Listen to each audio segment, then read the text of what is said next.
Hello everyone, welcome to chemistry video solutions of ANTS CPT1।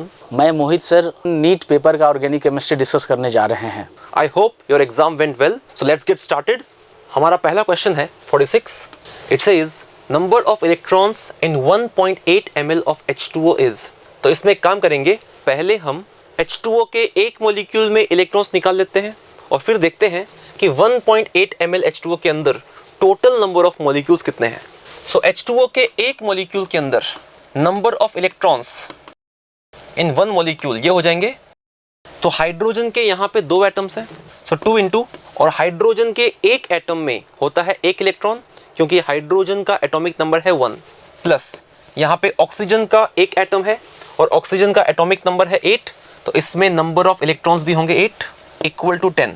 सो एक molecule के अंदर है 10 इलेक्ट्रॉन और हमें वॉल्यूम दिया है H2O का 1.8 ml और हमें पता है वाटर की डेंसिटी कितनी होती है। Density of water we take it as 1 gram per ml। So density भी पता है और वॉल्यूम भी पता है, तो हम वाटर का मास निकाल सकते हैं। So weight of this water sample is density into volume.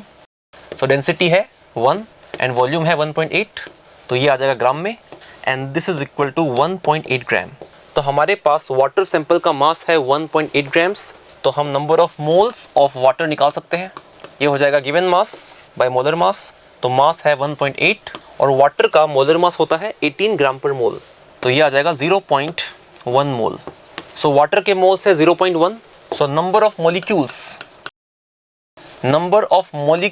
Of water ये हो जाएंगे number of moles which is 0.1 into Avogadro's number, क्योंकि एक मोल में होते हैं Na मॉलिक्यूल्स, तो 0.1 मोल में हो जाएंगे 0.1 Na मॉलिक्यूल्स।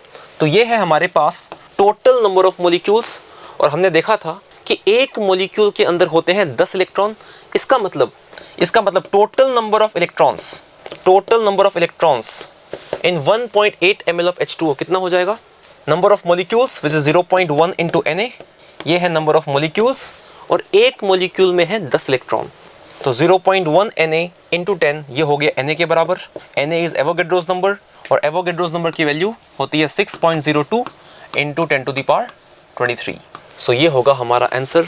सो गिवन ऑप्शंस में the answer will be option A. Next question is 47। It says at STP 5.6 liter of a gas weigh 60 gram, the vapor density of the gas is। तो STP पे हमें gas की volume दी है, तो हम number of moles निकाल सकते हैं। So number of moles of the gas ये हो जाएंगे given volume in STP 5.6 divided by 22.4, और ये हो गया 1/4 मोल। तो गैस के मोल्स है 1/4 मोल, और हमें गैस का मास दिया है।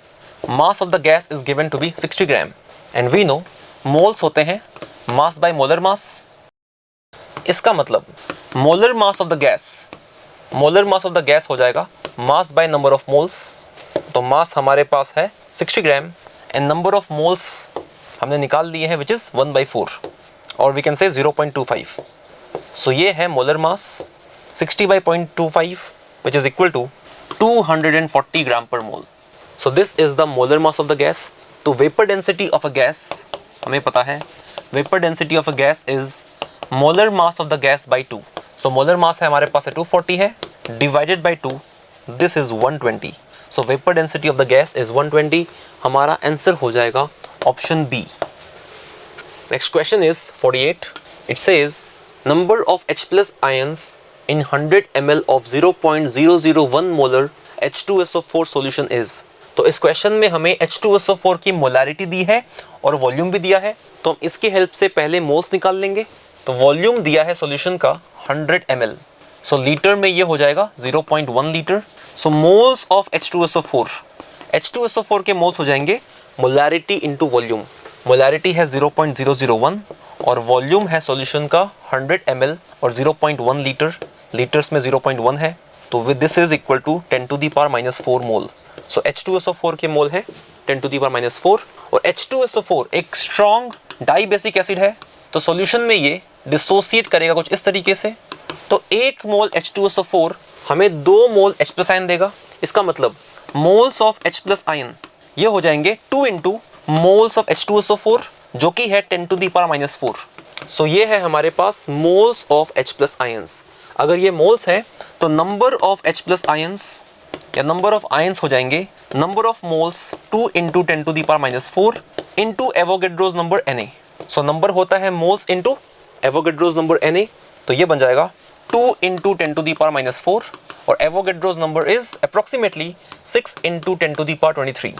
सो ये आ जाएगा 12 इंटू 10 टू द पावर 19 और we can say 1.2 into 10 to the power 20। So ये है total number of H plus ions. Given options में हमारा आंसर हो जाएगा option D. Next question is 49। It says which one of the following has both positive and negative oxidation states। So option A में हमें दिया है fluorine and we know fluorine जो है सबसे ज्यादा इलेक्ट्रोनेगेटिव एलिमेंट है। सो अपने कंपाउंड्स में ये सिर्फ -1 ऑक्सीडेशन स्टेट शो करता है, तो ये पॉजिटिव ऑक्सीडेशन स्टेट शो नहीं करता, तो ये हमारा आंसर नहीं होगा। उसके बाद में सेकेंड ऑप्शन बी में दिया है क्लोरीन। अब क्लोरीन जो है वो पॉजिटिव भी शो कर सकता है और नेगेटिव भी कर सकता है। जैसे अगर हम एग्जांपल लें HCl का, तो HCl में क्लोरीन का ऑक्सीडेशन नंबर है -1, जबकि पर क्लोरिक एसिड HClO4 में क्लोरीन का ऑक्सीडेशन नंबर है +7। तो yes, chlorine can show positive as well as negative oxidation state, तो हमारा आंसर हो जाएगा option B chlorine.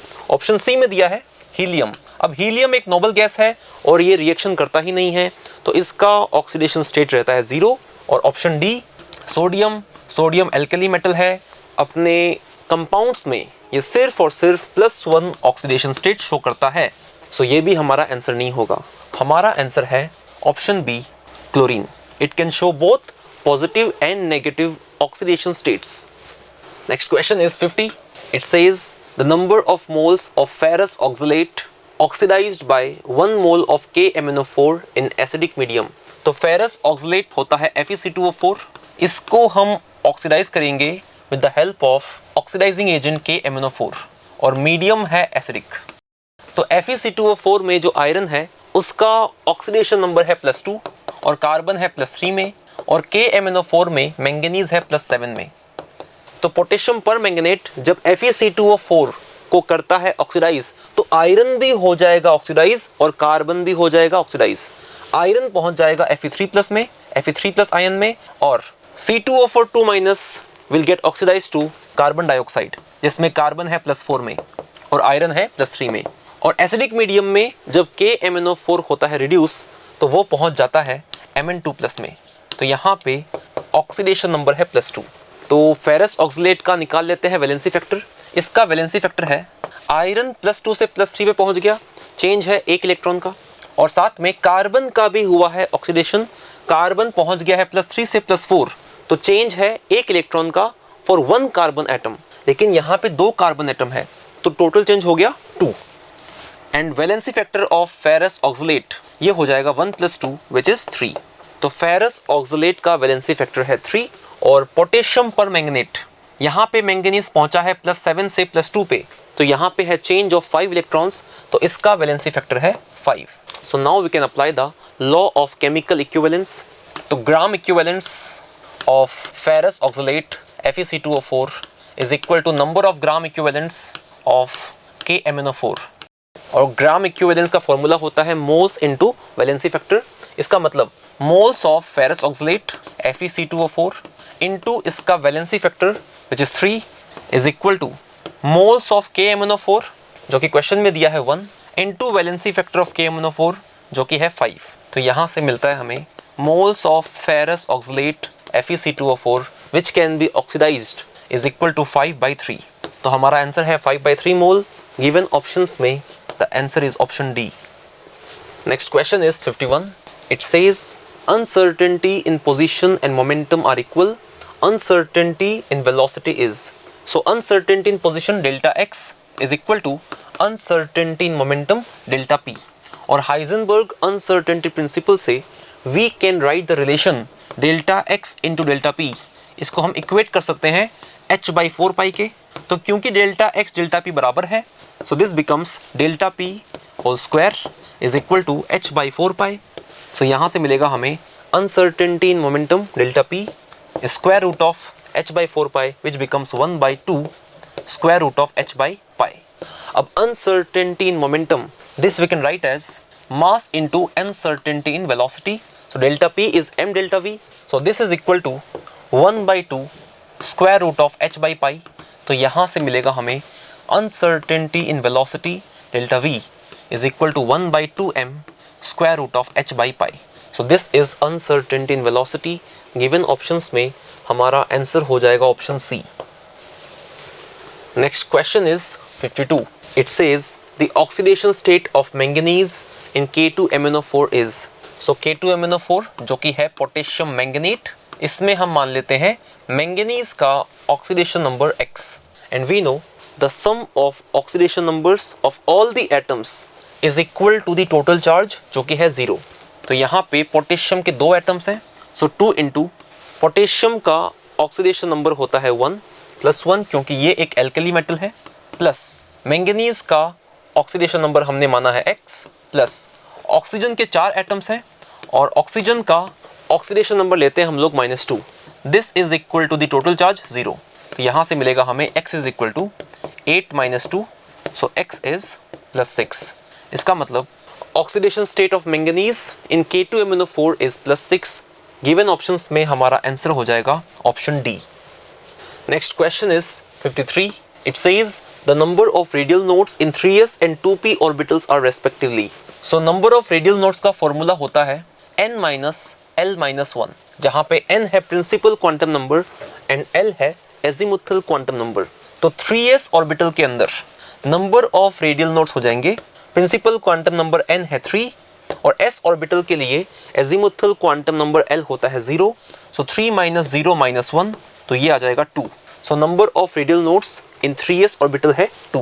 And similarly for 2p orbital number of radial nodes is equal to principal quantum number n है 2 minus azimuthal quantum number l for p orbital होता है 1 minus 1, तो ये आ गया 0.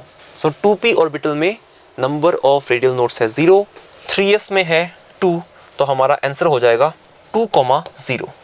Given options में the answer is option A. Next question is 54. It says if A0 is the radius of the first Bohr orbit of H atom, the de Broglie wavelength of an electron revolving in the second Bohr orbit will be. So पहले orbit का radius है R1 दिया है A0 और हमें पता है radius of nth orbit is directly proportional to n square, जहाँ पे n होता है ऑर्बिट नंबर. इसका मतलब कि रेडियस ऑफ सेकेंड ऑर्बिट पर रेडियस ऑफ फर्स्ट ऑर्बिट ये हो जाएगा 2 स्क्वायर बाय पहले ऑर्बिट का n 1 स्क्वायर.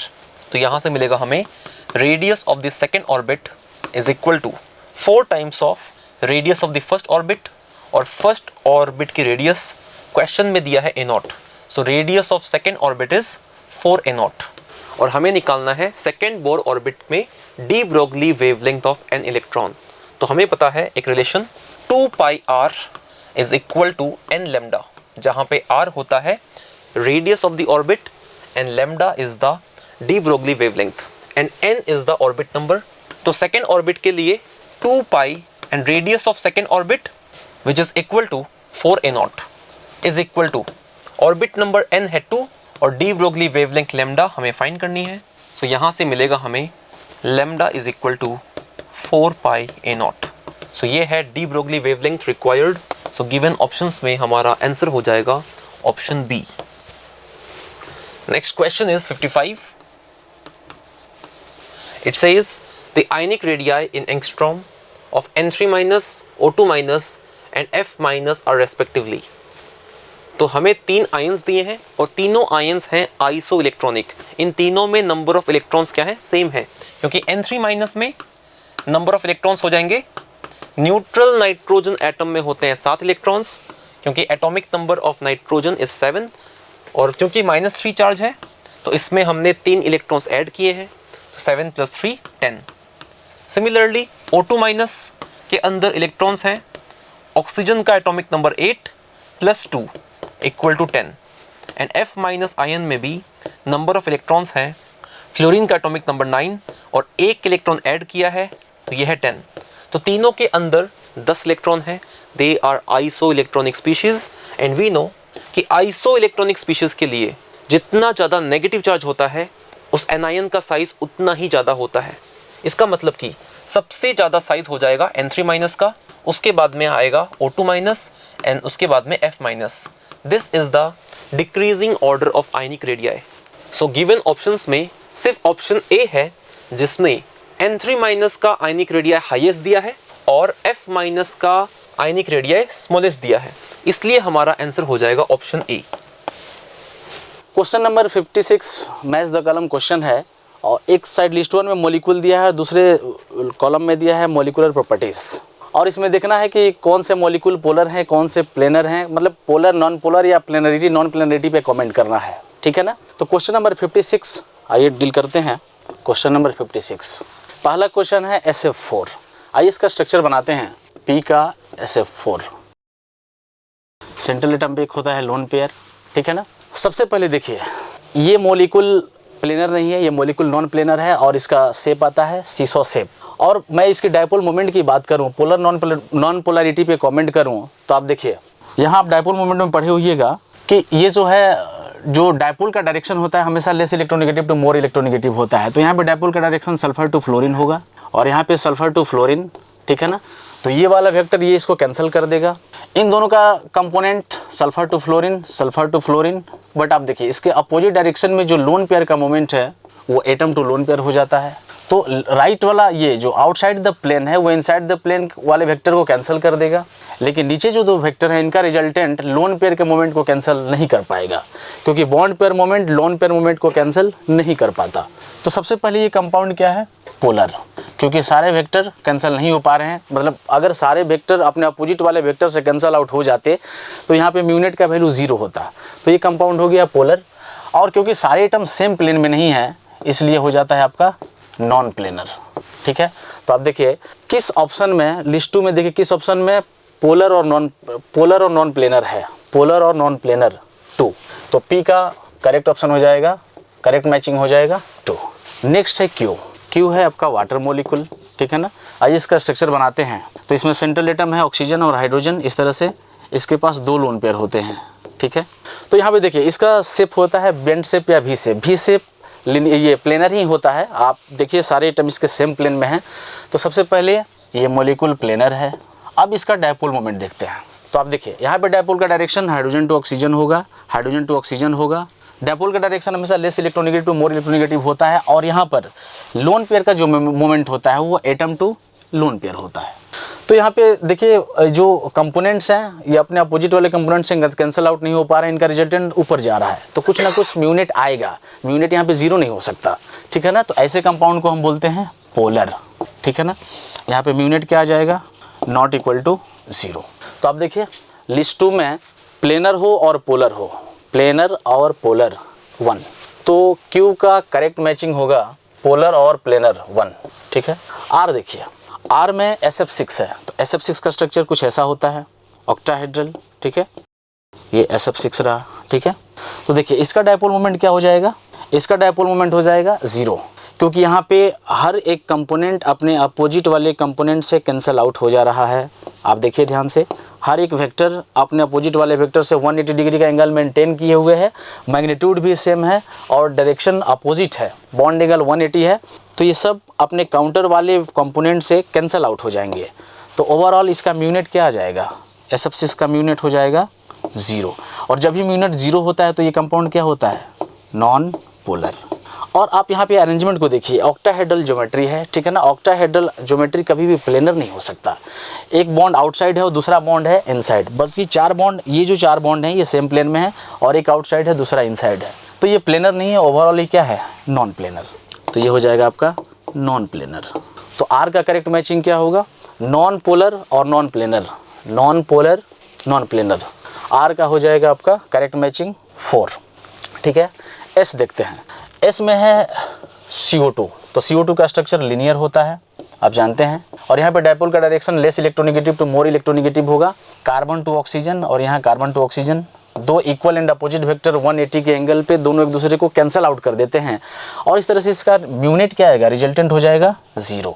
तो अगर म्यूनेट 0 हो गया तो ये कंपाउंड क्या हो जाएगा, नॉन पोलर, ठीक है। और दूसरी बात, हर लीनियर मॉलिक्यूल प्लेनर होता है। तो ये नॉन पोलर है और ये प्लेनर है, ठीक है। तो इसका एस का करेक्ट मैचिंग क्या हो जाएगा, नॉन पोलर और प्लेनर, नॉन पोलर प्लेनर 3, तो एस का हो जाएगा करेक्ट मैचिंग 3, नॉन पोलर और प्लेनर। तो आप देखिए, देखते हैं ऑप्शन में, P का 2, Q का 1, R का 4, ये रहा आपका ऑप्शन कोड, ठीक है ना। तो देखिए P का 2, Q का 1, R का 4 और S का 3, B 56 का B option will be correct answer, ठीक है ना। फिर से मैं बोल देता हूँ, इससे अभी जो हमने क्वेश्चन डिस्कस किया है इस पे दो चीज़ पे कमेंट करना था, एक प्लेनरिटी पे और दूसरा पोलरिटी पे। तो पोलरिटी हम डायपोल मोमेंट से डील किए और प्लेनरिटी नॉन प्लेनरिटी बॉन्ड का अरेंजमेंट हम देखे। अगर सारे बॉन्ड का अरेंजमेंट 2D प्लेन में होगा, सारे एटम्स सेम प्लेन में होंगे, तो ऐसे मॉलिक्यूल्स को हम प्लेनर बोलते हैं, ठीक है ना। और जब कभी किसी कंपाउंड का डायपोल मोमेंट म्यूनेट का वैल्यू 0 हो जाए तो उसको हम बोलते हैं कि वो ऐसे कंपाउंड को हम नॉन पोलर बोलते हैं। और अगर म्यूनेट नॉट इक्वल टू 0 होता है तो ऐसे कंपाउंड को हम पोलर बोलते हैं। और एक बात हमेशा ध्यान रखें, लोन पेयर मोमेंट का मैग्नीट्यूड बॉन्ड पेयर मोमेंट के मैग्नीट्यूड को कैंसिल नहीं कर सकता। इन दोनों का मैग्नीट्यूड डिफरेंट होता है और दोनों एक दूसरे को कभी कैंसिल आउट नहीं कर सकते। तो जिस किसी मॉलिक्यूल में एक भी लोन पेयर रहा, एक लोन पेयर रहता है और बाद बाकी सारे के सारे बॉन्ड पेयर हैं, तो 100% वो पोलर होगा, ठीक है ना। आइए नेक्स्ट क्वेश्चन देखते हैं, question number 57। Choose the correct option for following statements. sp3 hybrid orbital are at 90 degree to one another. गलत। sp3 का ज्योमेट्री होता है टेट्राहेड्रल और टेट्राहेड्रल ज्योमेट्री में दो बॉन्ड के बीच एंगल होता है 109 डिग्री 28 मिनट, ठीक है ना। पहला ऑप्शन फॉल्स है, ठीक है ना।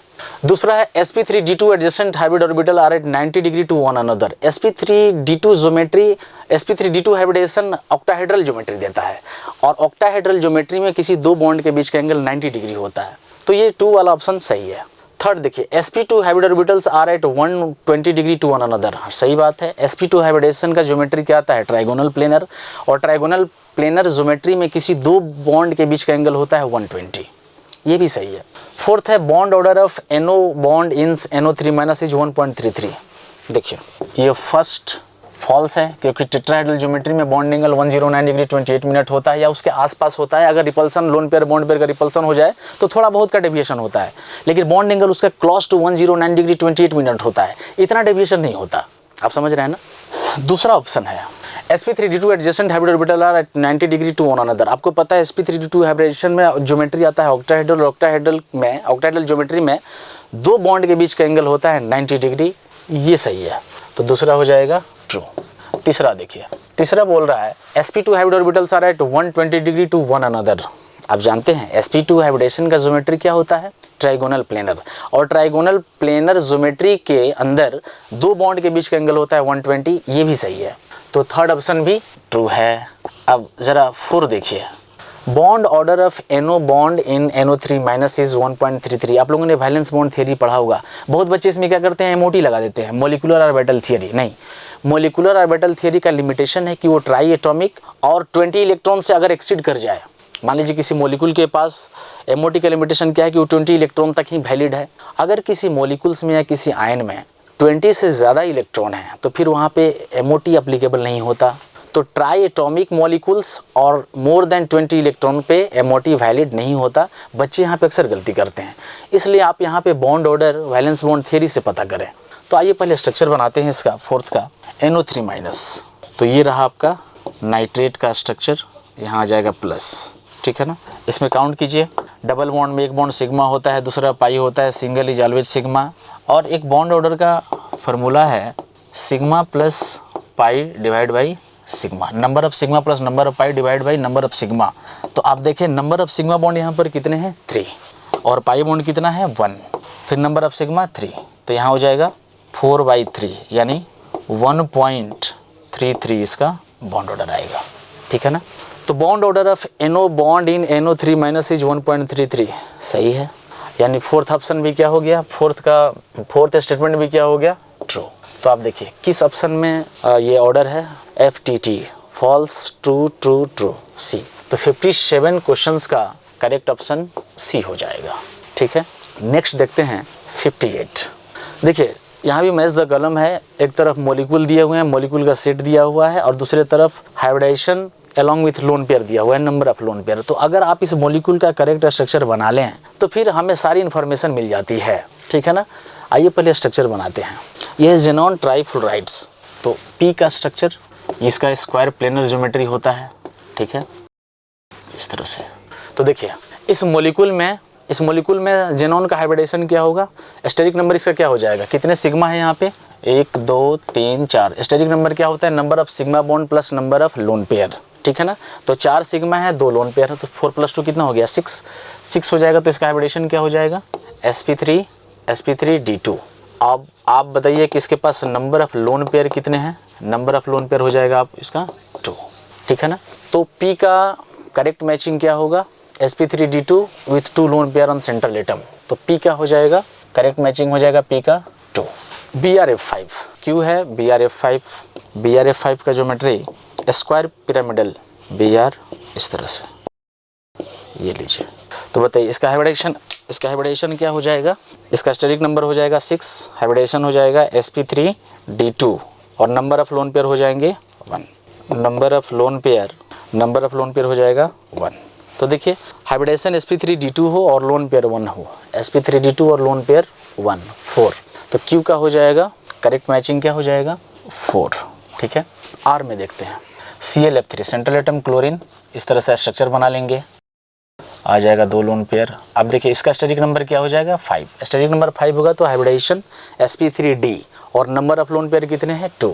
तो हाइब्रिडेशन sp3d और number of lone pair 2, sp3d और नंबर ऑफ लोन पेयर 2। देखिए आप फर्स्ट, तो R का करेक्ट मैचिंग हो जाएगा 1, ठीक है ना। S में देखते हैं, S है सल्फाइट आयन SO3 2-। तो यहाँ पे सेंट्रल एटम हो जाएगा सल्फर और ये आपका हो जाएगा इसका स्ट्रक्चर, इस तरह से।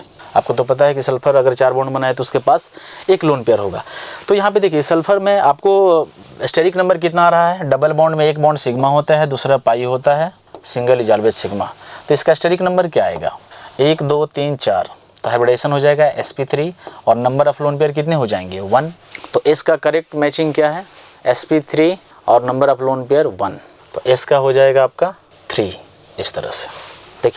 देखिए किस ऑप्शन में P का 2 कोड यहाँ पे दिया हुआ है, P का 2, Q का 4, R का 1 और S का 3, B ऑप्शन देख रहे हैं ना। तो 58 का B ऑप्शन आपका करेक्ट आंसर होगा, ठीक है ना। तो इस तरह से ये नेक्स्ट क्वेश्चन देखते हैं, क्वेश्चन नंबर 59। देखिए क्वेश्चन को अच्छे से पढ़ना है और फिर ऑपरेट करना है। अगर जल्दीबाजी में क्वेश्चंस को पढ़िएगा तो एरर होने के चांसेस ज़्यादा हैं। आप देखिए क्वेश्चन को ध्यान से पढ़िए। Among SO2, NF3, NH3, XCF2, ClF3 and SF4, the hybridization of the molecule with non-zero dipole moment and highest number of lone pairs of electron on the central atom। Question ये बोल रहा है कि 4 molecules दिए हुए हैं, उसमें बताना है कि कौन ऐसा मॉलिक्यूल है जिसका dipole moment not equal to 0 है और उसके पास सबसे ज़्यादा लोन पेयर भी है। क्वेश्चन समझ रहे हैं ना। ऐसे मॉलिक्यूल की तलाश करना है आपको जिसमें नंबर ऑफ लोन पेयर ज़्यादा हो लेकिन वो मॉलिक्यूल पोलर हो। नॉन जीरो डायपोल मोमेंट का मतलब क्या है, mu not not equal to 0, it means polar molecules. तो आपको पोलर मॉलिक्यूल्स देखना है और उस मॉलिक्यूल्स के सेंट्रल एटम पे नंबर ऑफ लोन पेयर्स किस में ज़्यादा है ये देखना है। तो पहले हम मॉलिक्यूल का स्ट्रक्चर ड्रॉ करते हैं, ठीक है ना, इससे आपको क्लियर हो जाएगा। SO2, तो आप देखिए SO2 का ये स्ट्रक्चर हो गया। फिर है NF3, टेट्राहेड्रल ज्योमेट्री, शेप इसका हो जाएगा pyramidal. NH3, XCF2 linear geometry होता है ये, ठीक है ना। ये हो गया आपका XCF2। जिनोन के पास टोटल 8 वैलेंसी इलेक्ट्रॉन है जिसमें 2 इलेक्ट्रॉन ये बॉन्डिंग में भेज चुका है, rest 6 electron as a lone pair पड़े रहेंगे।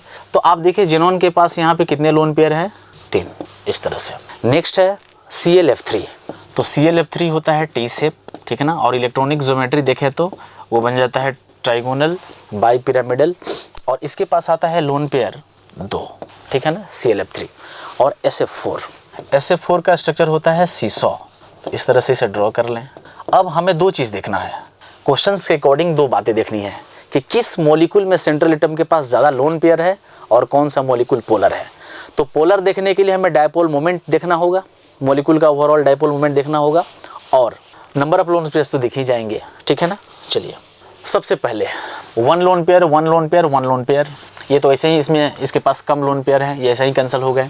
अच्छा, इसके पास नंबर ऑफ लोन पेयर 3 है, बट ये मॉलिक्यूल क्या है, देखिए इन दोनों का रिजल्टेंट ऊपर जाएगा और ये इससे कैंसिल हो जाएगा। तो यहाँ पे नंबर ऑफ लोन पेयर ज़्यादा हैं लेकिन यहाँ म्यूनेट क्या आ रहा है, 0। तो ये है 0 डायपोल मोमेंट। ये कंपाउंड आपका हो जाएगा नॉन पोलर। लेकिन सवाल में क्या बोल रहा है, नॉन जीरो डायपोल मोमेंट होना चाहिए, पोलर होना चाहिए, ठीक है ना। तो पहला कंडीशन है कि पहले डायपोल मोमेंट बोला है, ठीक है ना। तो डायपोल मोमेंट नॉन जीरो का मतलब मॉलिक्यूल पोलर होना चाहिए। अब आप देखिए इसमें डायपोल का direction less to more, less to more, तो ये वाला कंपोनेंट इसे कैंसिल हो गया, फिर यहाँ less to more, but bond pair moment lone pair moment से कैंसिल आउट नहीं हो पाते, और यहाँ पर mu not not equal to zero होगा। इसको बोलते हैं नॉन जीरो डायपोल मोमेंट, या ऐसे मॉलिक्यूल को हम क्या बोलते हैं, पोलर। और क्वेश्चंस में यही कह रहा है कि सबसे पहला कंडीशन है कि मॉलिक्यूल पोलर होना चाहिए, ठीक है ना। अच्छा यहाँ पे एक लोन पेयर है तो वो ऐसे ही कैंसिल हो गया। तो क्वेश्चंस के according non zero dipole moment वाले मॉलिक्यूल में ज़्यादा नंबर ऑफ लोन पेयर किसके पास है, ClF3 के पास, ठीक है ना। तो इसका आंसर हाइब्रिडेशन के टर्म में दिया हुआ है। तो क्वेश्चंस के हिसाब से आपको ये करना था कि कौन सा मॉलिक्यूल सबसे पहले पोलर है, और पोलर मॉलिक्यूल वाले किस, जैसे पोलर तो ये भी है, पोलर मॉलिक्यूल ये भी है, पोलर ये भी है, ये नॉन पोलर है तो ऐसे ही कैंसिल हो गया, ठीक है ना। फिर ये पोलर मॉलिक्यूल है, ये भी पोलर मॉलिक्यूल है। लेकिन सवाल ये है कि किस पोलर मॉलिक्यूल में, किस मॉलिक्यूल पोलर में, मतलब किस पोलर मॉलिक्यूल में लोन पेयर ज़्यादा हो, ठीक है ना। तो आप देखिए इन सारे पोलर में इसके पास नंबर ऑफ लोन पेयर ज़्यादा है, और इसमें सेंट्रल एटम का हाइब्रिडेशन पूछ रहा है। तो बताइए क्लोरीन का हाइब्रिडेशन क्या हो जाएगा, sp3d। तो 59 का आंसर क्या हो जाएगा, D option will be correct. फिर से सुनिए मैं क्या बोल रहा हूँ, क्वेश्चंस में ये बोला है कि आप सबसे पहले ये आइडेंटिफाई कीजिए कि किस मॉलिक्यूल का dipole moment not equal to zero है, मतलब नॉन जीरो डायपोल मोमेंट है, पोलर मॉलिक्यूल है। तो ऐसे मॉलिक्यूल आपको ढूंढना था जो मॉलिक्यूल पोलर हो, उसके पास number of lone pair of electrons भी ज़्यादा हो। तो उस मॉलिक्यूल में सेंट्रल एटम का हाइब्रिडेशन क्या होगा, मतलब पोलर मॉलिक्यूल वाले जिसके पास ज़्यादा नंबर ऑफ लोन पेयर हो, उस मॉलिक्यूल के सेंट्रल एटम का हाइब्रिडेशन क्या होगा। तो ये सब पोलर है। देखिए इसको छोड़कर आप देखिए ये पांचों, ये तीन ऊपर और ये दोनों पांच, ये क्या है, पोलर है। तो अगर ये पोलर है तो फिर दूसरा कंडीशन वो क्या बोल रहा है कि किसके पास ज़्यादा लोन पेयर है, तो ClF3 में ज़्यादा लोन पेयर है। फिर उसके बाद ये देखना है, तो फिर क्वेश्चन के हिसाब से वो बोल रहा है कि अगर पोलर है, नंबर ऑफ लोन पेयर ज़्यादा है, तो उस मॉलिक्यूल में सेंट्रल एटम का हाइब्रिडेशन क्या है। तो आप बताइए क्लोरीन का स्टेरिक नंबर क्या होगा, 3 सिग्मा है, 2 लोन पेयर, तो 3 + 2 कितना हो जाएगा, 5, और 5 का तो हाइब्रिडेशन क्या आ जाएगा यहाँ पर, sp3d। तो 59 का करेक्ट ऑप्शन हो जाएगा D. Question number 60, consider the molecule CH4NH3 and H2O, which of the given statement is false, the CH bonding CH4 is larger than the NH3 bond angle in NH3। हम एक काम करते हैं, पहले structure बना लेते हैं मॉलिक्यूल का, इससे आपको बॉन्ड एंगल का आइडिया लग जाएगा, ठीक है ना। तो CH4 में टेट्राहेड्रल ज्योमेट्री होता है, और इनके बीच बॉन्ड एंगल कितना होता है, 109 degree. Ideal angle tetrahedral geometry का आइडियल बॉन्ड एंगल कितना होता है, 109 डिग्री 28 मिनट। फिर है NH3 में किसी दो बॉन्ड के बीच का बॉन्ड एंगल 107 डिग्री होता है, ठीक है ना। और वाटर में लोन पेयर बॉन्ड पे रिपल्सन, लोन पेयर रिपल्सन की वजह से यहाँ पे बॉन्ड एंगल डिक्रीज होके, डेविएट होके 104 डिग्री हो जाता है, ठीक है ना। अब स्टेटमेंट को पढ़ते हैं। The HCH bond angle is CH4 is larger than the NH3 bond angle is NH3। सही बात है, CH4 में बॉन्ड एंगल NH3 कंपेयर में क्या होगा, ज़्यादा। The HCH bond angle is CH4, the NH3 is bond angle is in NH3 and the HOH bond angle in H2O are larger, are all greater than 90 degree. ये भी सही है, सारे का बॉन्ड एंगल 90 डिग्री से ज़्यादा है, B भी सही है। The HOH bond angle in H2O is larger than the HCH bond angle in CH4। नहीं, वाटर में बॉन्ड एंगल होता है 104 डिग्री और CH4 में बॉन्ड एंगल होता है 109 डिग्री 28 मिनट। ये आंसर फॉल्स निकल गया। खैर डी भी देख लेते हैं। The HOH bond angle in H2 is smaller than the NH3 bond angle in NH3। सही बात है, वाटर में इन दोनों के बीच का बॉन्ड एंगल 104 डिग्री है, जो कि स्मॉलर है इन कंपेयर टू NH3। तो डी सही है। तो आपका सही ऑप्शन क्या मिला, जो कि फॉल्स है, वो है 60 का हो जाएगा C option will be correct answer. चलिए नेक्स्ट देखते हैं। 61, identify the correct statements from the following. देखिए पहले ऑप्शन को वो बोल रहे हैं मेटामर्स, रिलेशनशिप एस्टेब्लिश करना है, तो यहाँ पे है मेटामर्स। सही बात है। मेटामर्स क्या होता है, metamers is arises due to different types of alkyl group, different types of nature of alkyl group with respect to bivalent functional group. आप समझ रहे ना मैं क्या बोल रहा हूँ। It is metamers is arises due to different nature of alkyl group with respect to bifunctional group but they have same molecular formula। अच्छा, ये आइसोमर्स का तो ये फंडा है, मोलिकुलर फार्मूला सेम ही होना चाहिए। तो आप देखिए यहाँ पे कीटोन के राइट साइड में इथाइल है और इस कीटोन के राइट साइड में प्रोपाइल है, डिफरेंट है। इसके लेफ्ट में इथाइल है और इसके लेफ्ट में मिथाइल है। तो left left different, right right different. तो ये दोनों क्या हैं? मेटामर्स। मतलब दोनों तरफ बाईवैलेंट फंक्शनल ग्रुप के दोनों साइड में आपको अल्काइल ग्रुप का नेचर देखना है। अगर दोनों तरफ डिफरेंट है तो फिर मेटामर्स। दूसरा है फंक्शनल आइसोमर्स। हाँ सही बात है, साइनाइड आइसोसाइनाइड का फंक्शनल आइसोमर्स होता है, कोई डाउट नहीं है। Positional isomers. अच्छा पहले देखिए, कोई भी रिलेशनशिप एस्टेब्लिश करने से पहले आप ये श्योर हो लें कि वो आइसोमर्स है या नहीं। कई बार होता है कि बच्चा फ्लो में गलती कर देता है, वो डायरेक्ट सब्स्टिट्यूएंट्स को देखता है, नेचर ऑफ फंक्शनल ग्रुप देखता है, मल्टीपल बॉन्ड को देखता है, लेकिन वो number of carbon, number of atoms देखता ही नहीं है। जैसे यहाँ पे धोखा हो जाता है सी में। आप देखिए नंबर ऑफ कार्बन कितने हैं, 1 2 3 4, और दूसरा जो पेयर का दिया हुआ है उसमें नंबर ऑफ कार्बन कितने हैं, 1 2 3 4 5। लीजिए 5 कार्बन 4 कार्बन। ये पोजिशनल आइसोमर्स नहीं है, ये होमोलॉग है। और आपको तो पता है ना होमोलॉग्स क्या होता है। होमोलॉग्स एक होमोलॉगस सीरीज आप लोग पढ़े होंगे IUPAC में, जिसका पहला शर्त क्या होता है कि 2 consecutive members are differ by CH2 group. 2 consecutive members में CH2 का डिफरेंस होता है। अच्छा होमोलॉग का एक और कंडीशन है कि फंक्शनल ग्रुप सेम होना चाहिए। Functional group if present they must be same for all member of HS, all member of homologous series. तो आप देखिए C में CH2 का डिफरेंस हो गया। सबसे पहला चीज़ ये आइसोमर्स नहीं है। तो फिर ये क्या है? तो C यहाँ पे एक दूसरे का होमोलॉग है, लेकिन यहाँ पे पोजिशनल आइसोमर्स दे रहा है, गलत। D में देखते हैं, प्राइमरी अमीन्स सेकेंडरी अमीन्स को होमोलॉगस बोल रहा है, नहीं। अभी मैं थोड़ा देर पहले बोला हूँ होमोलॉगस होने के लिए होमोलॉगस सीरीज में, मतलब होमोलॉगस सीरीज डिफाइंड कब होता है, जब फंक्शनल ग्रुप सेम होते हैं। और आपको तो पता है कि प्राइमरी सेकेंडरी टर्शियरी अमीन ये तीनों डिफरेंट फंक्शनल ग्रुप हैं। Alcohol phenol different functional group, primary secondary tertiary amines different functional group हैं, primary secondary and tertiary amide भी डिफरेंट फंक्शनल ग्रुप हैं। तो होमोलॉगस होने के लिए होमोलॉगस के डिफिनेशन के अकॉर्डिंग यहाँ पे फंक्शनल ग्रुप सेम होना था, बट यहाँ पे ये 2 डिग्री अमीन है और ये प्राइमरी अमीन है, फंक्शनल ग्रुप डिफरेंट हो गया। अगर फंक्शनल ग्रुप डिफरेंट हो गया तो फिर होमोलॉगस हो ही नहीं सकता। ये तो एक दूसरे का क्या है, आप देखिए 1 2 3 4, यहाँ पे कितने कार्बन है, 1 2 3 4 5। मतलब ये डिफाइन ही नहीं है। आइसोमेरिज्म भी नहीं है, ये आइसोमर्स भी नहीं है, होमोलॉगस भी नहीं है। होमोलॉगस इसलिए नहीं है क्योंकि यहाँ पे प्राइमरी अमीन है और यहाँ सेकेंडरी अमीन है, and primary amine and secondary amines are different functional isomers to each other. Homologous series होने के लिए फंक्शनल ग्रुप का सेम होना अत्यंत आवश्यक है, ठीक है ना। तो गलत स्टेटमेंट कितने आ रहे हैं, करेक्ट स्टेटमेंट कितने आ रहे हैं, A और B, ठीक है ना। A मेटामर सही है, B फंक्शनल आइसोमर सही है, C और D गलत हो गया। तो क्वेश्चंस में बोल रहा है choose the correct answer from the options. तो ऑप्शन हो जाएगा आपका A और B। तो 61 का करेक्ट ऑप्शन क्या हो जाएगा, क्वेश्चन नंबर 61 का करेक्ट ऑप्शन हो जाएगा आपका D। क्लियर है ना। चलिए क्वेश्चन नंबर 62 देखिए। सबसे पहले हम इस स्ट्रक्चर को ड्रॉ करते हैं इस तरह से। यहाँ OH है, इथाइल है और यह है CH डबल बॉन्ड O। आप इस कंपाउंड को थोड़ा सा गौर से देखिए। सबसे पहले जब भी IUPAC नेम लिखना होता है तो सबसे पहले ये डिसाइड किया जाता है कि पेरेंट चेन कौन होगा, ठीक है ना। तो पेरेंट चेन तो यहाँ पता चल रहा है कि रिंग ही है, ठीक है ना। ओपन चेन पेरेंट चेन नहीं हो सकता है। दूसरी बात ये आप देखिए कि इस कंपाउंड में 2 तरह के फंक्शनल ग्रुप दिखाई दे रहे हैं। एक एल्डिहाइड जिसकी प्रायोरिटी ज़्यादा है और दूसरा अल्कोहल जो कि इसके कंपेयर में जूनियर है। तो सबसे पहले इसका हम नाम लिख लेते हैं। ये है प्रिंसिपल फंक्शनल ग्रुप, ये हो जाता है आपका principal functional group according to sequence rule, according to priority rule. तो बॉस यही है, ठीक है ना। बाद बाकी सभी के सभी क्या हैं, जूनियर है।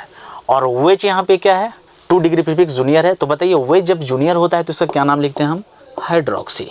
हर फंक्शनल ग्रुप के लिए IUPAC ने जूनियर और सीनियर नेम रिकमेंड कर रखा है, ठीक है ना। और उसका एप्लीकेशन तब करते हैं जब एक से ज़्यादा कंपाउंड में फंक्शनल ग्रुप प्रेजेंट रहें। तो यहाँ तो डिसाइड हो गया कि प्रिंसिपल कौन है और जूनियर कौन है।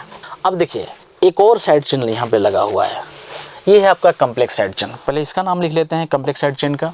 तो कम्प्लेक्स साइड चेन का नंबरिंग हम 1 डैश 2 डैश करके करते हैं। 1 डैश हो गया और ये हो गया 2 डैश, या 1 2 करके भी कर सकते हैं, इसमें कोई दिक्कत नहीं है। ऑप्शन के हिसाब से ही चलिए ऑप्शन में 1 डैश 2 डैश नहीं किया है, खैर कोई बात नहीं, उससे कोई दिक्कत नहीं है।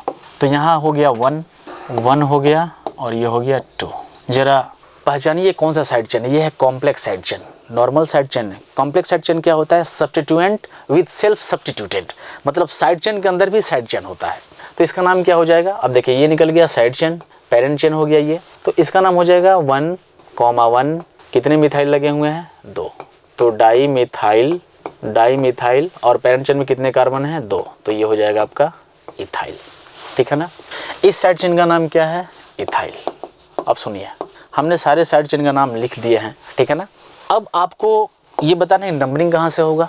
एक बात हमेशा ध्यान रखें, बच्चा क्या करता है कि यहाँ से एक नंबर देना शुरू कर देता है।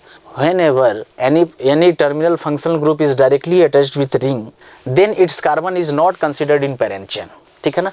हमेशा प्रिंसिपल फंक्शनल ग्रुप के केस में हमेशा उस कार्बन को एक नंबर देना है जो डायरेक्टली प्रिंसिपल फंक्शनल ग्रुप से कनेक्टेड हो।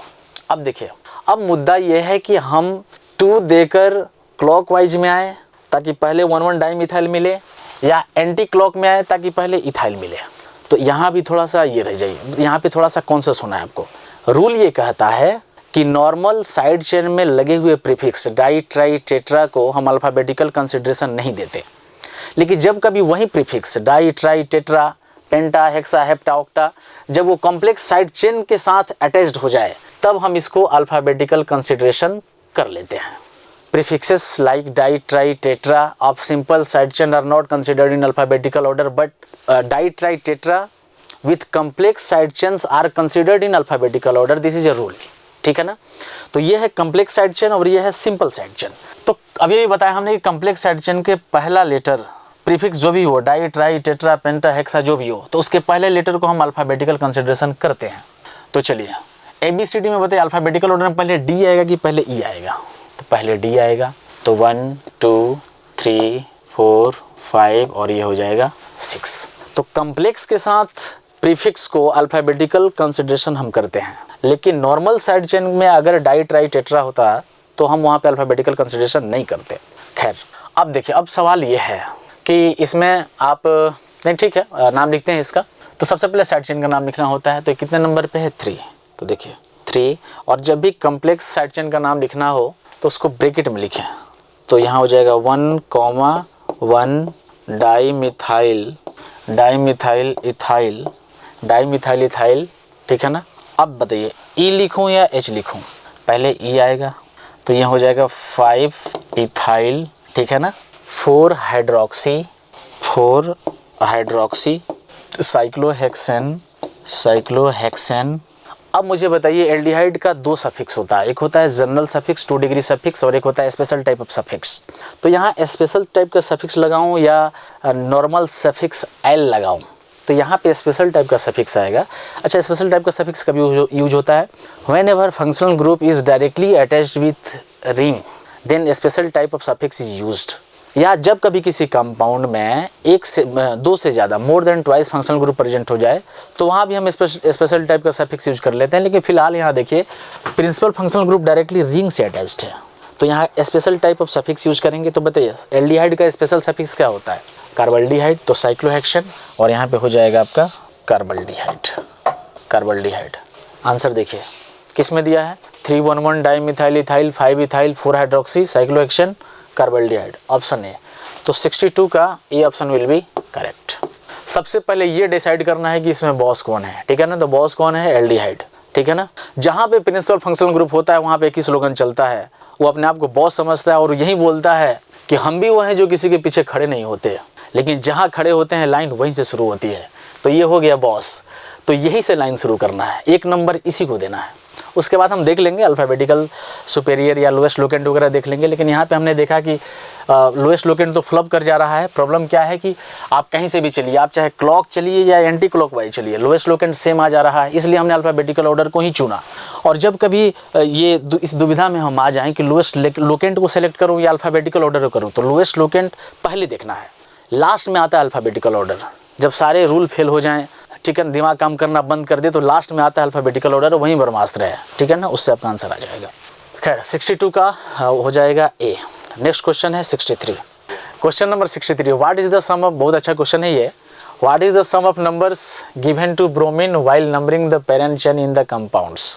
क्वेश्चन में ये बोल रहा है कि जब आप इन कंपाउंड्स का नंबरिंग करेंगे तो जो ब्रोमीन का पोजीशन और लोकेशन आएगा उनका सम क्या होगा। तो देखते हैं, नंबरिंग करते हैं। पहले तो सारे का स्ट्रक्चर सम बनाते हैं इस तरह से। यहाँ हो जाएगा ब्रोमीन फर्स्ट, सेकंड, थर्ड और ये हो जाएगा आपका फोर्थ। पेरेंट चेन सेलेक्ट करते हुए नंबरिंग करना है और बताना है कि ब्रोमीन जिस भी नंबर पे आ रहा है, इन चारों में जिस लोकेशन पे आ रहा है उन लोकेशंस का सम क्या होगा। देखिए, जब कभी साइक्लोहेक्सीन में बहुत सारे साइड चेन आ जाएं, ठीक है ना, तो लोएस्ट लोकेंट को प्रीफर करना है, अच्छी बात है। लेकिन ध्यान रखिए, जो एटम डबल बॉन्ड, जो एटम जैसे ये वाला एटम, इतना तो श्योर है कि साइड चेन और मल्टीपल बॉन्ड में प्रायोरिटी किसकी ज़्यादा होती है, मल्टीपल बॉन्ड की। अब सवाल ये है कि नंबरिंग हम यहाँ से शुरू करते हुए क्लॉकवाइज जाएं या एक नंबर इसको देते हुए एंटी क्लॉक जाएं। तो सुनिए, डबल बॉन्ड सब्स्टिट्यूटेड एटम को हमेशा, ये ध्यान रखिएगा, ऐसा करने से क्वेश्चन गलत नहीं होगा। डबल बॉन्ड सब्स्टिट्यूटेड ये atom, double bonded substituted atom जिसके पास एक साइड चेन लगा हुआ है, तो डबल बॉन्ड सब्स्टिट्यूटेड एटम को हमेशा 1 नंबर देना है। Always assign 1 number two double bond substituted atom and go toward longest root. तो 4, 5, 6। इसमें बताइए ब्रोमीन का पोजीशन क्या आ रहा है, 6। यहाँ देखिए, हमेशा मल्टीपल बॉन्ड और साइड चेन में मल्टीपल बॉन्ड की प्रायोरिटी सबसे ज़्यादा होगी। अगर उस मल्टीपल बॉन्ड पे डबल बॉन्ड पे साइड चेन आ जाए, ठीक है ना, तो उस एटम को 1 नंबर देना होता है। अब देखिए, अब सवाल है इस एटम को 1 नंबर दें या इसको 1 नंबर दें, देना तो इसी को है। अब होता क्या है कि अगर हम इसको 1 नंबर देते हुए 1, 2 ऊपर क्लॉकवाइज जाऊँ इस तरह से, तो ब्रोमीन नज़दीक में मिलेगा। अगर हम 1 नंबर यहाँ देकर नीचे होते हुए एंटी क्लॉक जाऊँ तो ब्रोमीन थोड़ा सा दूर चला जाएगा। तो ये तरीका गलत है। हमको सबसे पहले मल्टीपल बॉन्ड को 1 नंबर देते हुए फिर उस रूट को फॉलो करना है कि साइड चेन किधर से नज़दीक मिल रहा है। देखिए, पेरेंट चेन सिलेक्शन का यही क्राइटेरिया है। आप सबसे पहले जो मोस्ट प्रायोरिटी ग्रुप है जहां आप 1 नंबर देना चाहते हैं वहां दे दीजिए प्रायोरिटी के हिसाब से। फिर आगे बढ़ते हुए आपको उस रूट को फॉलो करना है जिधर चलते हुए साइड चेन नज़दीक मिलता हो, ठीक है ना।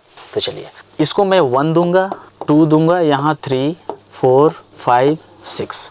तो यहाँ बताइए पोजीशन क्या आ रहा है, 3। अगर हम इसको 1 नंबर देकर चलते तो ब्रोमीन दूर हो जाता, जो कि तरीका गलत हो जाता। चलिए, अब यहाँ सवाल देखिए, यहाँ भी डबल बॉन्ड सब्स्टिट्यूटेड है, ये भी डबल बॉन्ड सब्स्टिट्यूटेड है, तब क्या करें। तो जब दो साइड चेन डबल बॉन्डेड पे आ जाएं, डबल बॉन्डेड एटम पे आ जाएं, तो फिर क्या करना चाहिए, तब वहाँ पे अल्फ़ाबेटिकल ऑर्डर लगाएं। तो यहाँ पे मिथाइल है और यहाँ ब्रोमीन है, तो सबसे पहले कौन आएगा, अल्फ़ाबेटिकल सुपीरियर कौन है, ब्रोमीन। 1, 2, 3, 4, 5, 6। और इतना तो आपको पता है डबल ट्रिपल की प्रायोरिटी साइड चेन से ज़्यादा होता है, ठीक है ना। अबाउट नंबरिंग, अब यहाँ देखें, डबल बॉन्ड सब्स्टिट्यूटेड एटम को हमेशा 1 नंबर देते हुए 2। अच्छा, कुछ बच्चा क्या करता है कि साइड चेन के लालच में वो इधर से चल पड़ता है क्लॉकवाइज। नहीं, कभी भी डबल बॉन्ड को 1, 2, 1, 2 पोजीशन देना है। अगर एक को 1 दिए हैं तो दूसरे डबल बॉन्ड को 2 दीजिए। अगर पहले वाले को 3 दिए हैं तो दूसरे को 4 दीजिए। पहले वाले को 5 दिए हैं तो दूसरे को 6 दीजिए। मतलब एकदम कंसेक्यूटिव नंबरिंग देना है, एडजेसेंट पोजीशन देना है। अब ऐसा नहीं कि एक इसको दे दिया और 2 देते हुए ऊपर चले गया इसी साइड चेन के लालच में। नहीं, साइड चेन भले ही दूर मिल जाए लेकिन इसको हमेशा एडजेसेंट पोजीशन देना होता है। तो यहाँ हो जाएगा 1, 2, 3, 4 और यहाँ हो जाएगा 5। यहाँ साइड चेन का पोजीशन क्या आया, ब्रोमीन का पोजीशन 1 और यहाँ पे क्या हो जाएगा 5। तो इसका सम देखिए क्या आएगा, 6 + 3 9 + 1 10 + 5 कितना आ रहा है, 15। तो ऑप्शन सी में 15 दिया हुआ है, तो 63 का C option will be correct answer. तो 2 बात हमेशा ध्यान रखें, according to lowest locant rule double bond substituted atom always got first position then move toward longest route. ये लोएस्ट लोकेंट ही हालांकि इस स्टेटमेंट को सपोर्ट कर रहा है जो मैं बोल रहा हूँ कि हमेशा डबल बॉन्ड सब्स्टिट्यूटेड एटम को 1 नंबर दीजिए, ठीक है ना। और ये सपोर्ट इसे कहाँ से मिल रहा है, लोएस्ट लोकेंट से मिल रहा है। तो ये लोएस्ट लोकेंट का सपोर्टेड सेंटेंस है, ठीक है ना। चलिए 64, विच of the following has wrong IUPAC name. देखिए, यहाँ 1 नंबर देते हुए 1, हमेशा डबल बॉन्ड सब्स्टिट्यूटेड एटम, ये एटम डबल बॉन्ड सब्स्टिट्यूटेड है, यहाँ पे साइड चेन लगा हुआ है। डबल बॉन्ड सब्स्टिट्यूटेड का मतलब उस डबल बॉन्डेड एटम पे सब्स्टिट्यूएंट्स लगा हो, ठीक है ना। तो यहाँ पर चलिए मैं स्ट्रक्चर ही बनाता हूँ। ए का नीचे यहाँ पे है मिथाइल और ये है इथाइल। बच्चा पहले ही क्या कर देगा कि अल्फ़ाबेटिकल ऑर्डर लगा देगा, नहीं, अल्फ़ाबेटिकल ऑर्डर सबसे लास्ट में। और दूसरी बात ये कि यहाँ मल्टीपल बॉन्ड है और ये साइड चेन है, तो हमेशा उस एटम को 1 नंबर देना है जहाँ पे साइड चेन जुड़ा हो, ताकि उसे डबल बॉन्ड का भी लोकेशन का भी फायदा मिल जाए और साइड चेन भी नज़दीक में मिल जाए। तो 1। अब ये नहीं कि मिथाइल का लालच में इधर चले गए, नहीं, हमेशा डबल बॉन्ड को एडजेसेंट पोजीशन 3 4 5 6, तो इसका नाम क्या हो जाएगा 5 इथाइल 1 मिथाइल साइक्लोहेक्सेन, सही है। 62 का बी में देखते हैं, यहाँ क्लोरीन लगा हुआ है, यहाँ ब्रोमीन है, ट्रिपल बॉन्ड और यहाँ है डबल बॉन्ड। तो देखिए whenever double bond or triple bonds are present at equivalent position then double bond is preferred over triple bond। जब कभी भी ये सिचुएशन आ जाए कि डबल बॉन्ड से नंबरिंग शुरू करें या ट्रिपल बॉन्ड से शुरू करें और ये पता ही नहीं चल रहा है कि मतलब किधर से हमें नंबरिंग करना चाहिए, तो उस सिचुएशन में हमेशा डबल बॉन्ड को प्रायोरिटी मानते हुए नंबरिंग वहीं से शुरू करना चाहिए। चलिए, तो सबसे पहले पेरेंट चेन तो ये रिंग ही हो जाएगा 1 2 3 4 5 6, तो इसका नाम क्या हो जाएगा 5 ब्रोमो 6 क्लोरो साइक्लोहेक्स 1 इन 6 क्लोरो, हाँ 5 ब्रोमो 6 क्लोरो साइक्लोहेक्स 1 इन या 1 साइक्लोहेक्सिन 3 आइन, सही है। बी भी सही है, ठीक है ना। नंबरिंग हमेशा कहाँ से करेंगे, से, ठीक है। अच्छा, उस रूट को हमको फॉलो करना चाहिए जिधर मैक्सिमम नंबर मल्टीपल बॉन्ड आ रहे हों और वो नज़दीक भी आ रहे हों, क्योंकि बच्चा क्या करता है कि यहाँ एक नंबर देकर सोचता है कि साइड चेन की तरफ आ जाए। नहीं, जब भी मल्टीपल बॉन्ड और साइड चेन में सेलेक्ट करना हो तो हमें ये देखना है कि मल्टीपल बॉन्ड किस रूट में नज़दीक आ रहा है, ठीक है ना। तो ये बी भी सही है। सी क्या है, देखिए सी में नंबरिंग यहाँ से करेंगे 1 2 3 4 5 6, ठीक ना, 1 2 3 4 5 6, तो 1 6 डाइक्लोरोसाइक्लोहेक्सिन, ये सी भी सही है। डी में देखिए, डी का मैं स्ट्रक्चर बना रहा हूँ OH और यहाँ पे हो जाएगा CH3। आप देखें फंक्शनल ग्रुप भी है, मल्टीपल बॉन्ड भी है, साइड चेन भी है, तो इन तीनों में सबसे ज़्यादा प्रायोरिटी किसकी होती है, फंक्शनल ग्रुप की, ठीक है ना। हमेशा फंक्शनल ग्रुप को लोएस्ट पोजीशन पे रखें, ये 1 है, ठीक है। उसके बाद हमारे पास दो रास्ते हैं, या तो हम 2 साइड चेन को देते हुए क्लॉकवाइज चले जाएँ या लेफ्ट साइड में 2 देते हुए हम एंटी क्लॉक चले जाएं। तो बताइए, जब भी साइड चेन हो और मल्टीपल बॉन्ड हो तो किसकी प्रायोरिटी ज़्यादा होती है, मल्टीपल बॉन्ड की। तो 1 2 3 4 5, तो इसका नाम क्या हो जाएगा 5 मिथाइल साइक्लोपेंट 2 इन, गलत है, वो इधर से नंबरिंग किया है, गलत है, क्योंकि फंक्शनल ग्रुप ये है, फंक्शनल ग्रुप सीनियर तो ये हो गया। उसके बाद प्रायोरिटी किसकी होती है, मल्टीपल बॉन्ड की। तो हमें उस रूट को फॉलो करना चाहिए जिधर से multiple bond, double bond, triple bond नज़दीक आ रहे हों, लेकिन वो रास्ता ये क्वेश्चन में देखिए उस रूट को ये फॉलो नहीं किया है, वो पहले ही साइड चेन को ले लिया है, मल्टीपल बॉन्ड को बाद में कर दिया है, जो कि गलत है। तो क्वेश्चन में क्या बोल रहा था, कौन सा इनकरेक्ट नेम है, तो डी हो जाएगा, ठीक है ना। तो 64 का D option will be correct. Question number 65, what will be the correct IUPAC name of the following compound. चलिए इसका स्ट्रक्चर बनाता हूँ। यहाँ है COOHOCO और यहाँ पर है CH3। चलिए, 2 फंक्शनल ग्रुप हैं, कार्बोक्सिलिक एसिड है और एस्टर है। इन दोनों में सीनियर कौन है, बॉस कौन है, 1। प्रिंसिपल फंक्शनल ग्रुप जिस कार्बन से अटैच्ड होगा, रिंग के केस में बोल रहा हूँ, उस कार्बन को 1 नंबर देना है। अब सवाल ये देखिए, अब मैं 2 नंबर देते हुए क्लॉकवाइज जाऊँ या 2 नंबर देते हुए एंटी क्लॉकवाइज जाऊँ। तो इसके लिए देखिए, अगर आप कहीं से भी चलते हैं, आप क्लॉक को चलें, एंटी क्लॉक चलें, लोएस्ट लोकेंट तो सेम आ रहा है 1 3 4 1 3 4, तब हमें फॉलो करना होगा अल्फ़ाबेटिकल ऑर्डर। अब बताइए, जब ये प्रिंसिपल फंक्शनल ग्रुप है और ये हो गया आपका जूनियर ग्रुप है, साइड चेन है, तो इसका नाम हम कैसे लिखते हैं, हमेशा उल्टा चलना होता है, ठीक है ना, इस तरह से। तो इसका नाम हो जाता है, इतना पार्ट का नाम हो जाएगा इथेनॉइल, इथेनॉइल, इसका 2 डिग्री प्रीफिक्स, और ऑक्सीजन को लिखते हैं ऑक्सी, इथेनॉइल ऑक्सी, और इस साइड चेन को हम क्या बोलेंगे, क्लोरो। अब देखिए यहाँ पे लोएस्ट लोकेंट फेल कर रहा है, कहीं से भी चलिएगा लोकेशन क्या आएगा 134 134, 1 नंबर तो इसी को देना है। इधर भी चलते हैं तो 3 4, इधर से भी चलते हैं तो 3 4, तब हमें फैसला लेना होगा अल्फ़ाबेटिकल ऑर्डर से। तो बताइए 1 इसको दे दिया, तो अल्फ़ाबेटिकल ऑर्डर सी ज़्यादा सुपीरियर है या ई, ऑब्वियस बात है सी है। तो 1 2 3 4 और ये क्या हो जाएगा 5, तो क्या नाम हो जाएगा इसका 3 chloro 4 ethanoyl oxy cyclopentane, cyclopentane. वही क्या कार्बोक्सिलिक, कार्बोक्सिलिक, क्योंकि यहाँ फंक्शनल ग्रुप डायरेक्ट रिंग से अटैच्ड है, तो साइक्लोपेंटेन कार्बोक्सिलिक एसिड। आप देखिए किस ऑप्शन में दिया हुआ है, कार्बोक्सिलिक एसिड, ठीक है ना। तो 65 में 3 chloro 4 ethanoyl oxy cyclopentane carboxylic acid, C. तो 65 का करेक्ट ऑप्शन हो जाएगा सी। नेक्स्ट देखते हैं। Next question is 66. It says the first ionization enthalpies of sodium, magnesium, aluminium and silicon are in the order. So given चारों elements same period में है in the third period of the periodic table. तो sodium, then उसके बाद में magnesium, aluminium and silicon. And we know कि general trend of ionization enthalpy है कि as we go from left to right ionisation enthalpy increase करता है। इसका रीजन है Z इफेक्टिव बढ़ता है और साइज कम होता है। सो आयनाइजेशन एंथैल्पी शुड इंक्रीज। तो सोडियम से मैग्नीशियम पे जाते हैं तो IE बढ़ता है, आयनाइजेशन एंथैल्पी बढ़ता है। लेकिन मैग्नीशियम की इलेक्ट्रॉनिक कॉन्फ़िगरेशन है 3s2 और एल्यूमिनियम की इलेक्ट्रॉनिक कॉन्फ़िगरेशन है 3s2 3p1। तो जब हम मैग्नीशियम से इलेक्ट्रॉन निकालेंगे वो रिमूव करेंगे 3s से, और एल्यूमिनियम से इलेक्ट्रॉन रिमूव करेंगे तो वो रिमूव करेंगे 3p से। और जो 3s का पेनिट्रेशन पावर है वो ज़्यादा होता है और 3p का पेनिट्रेशन पावर कम होता है। इस वजह से इलेक्ट्रॉन को निकालना ज़्यादा मुश्किल है फ्रॉम 3s ऑर्बिटल, और इस वजह से ऐसा पाया गया है कि मैग्नीशियम का आयनाइजेशन एंथैल्पी एल्यूमिनियम से ज़्यादा होता है।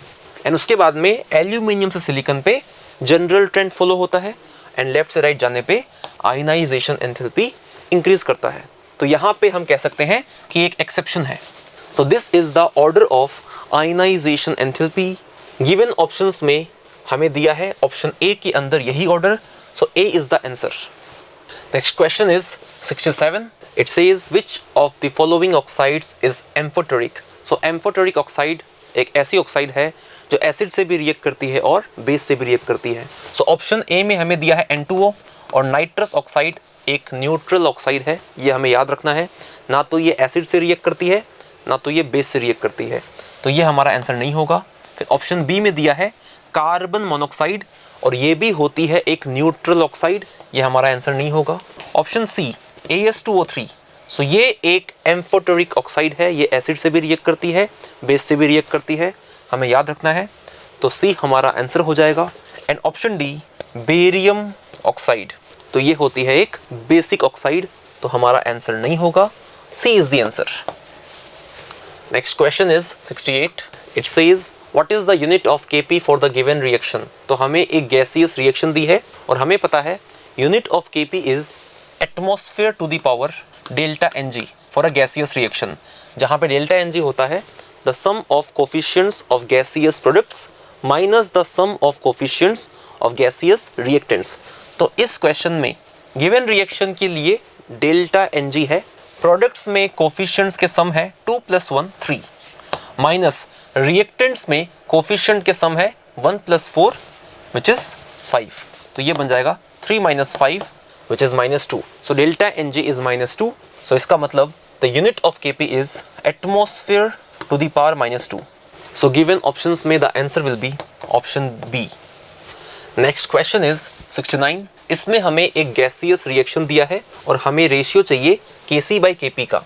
तो गैसियस रिएक्शन के लिए we know Kp is equal to Kc into RT to the power delta Ng, जहाँ पे delta Ng होता है sum of the coefficients of gas products minus the sum of the coefficients of gas reactants.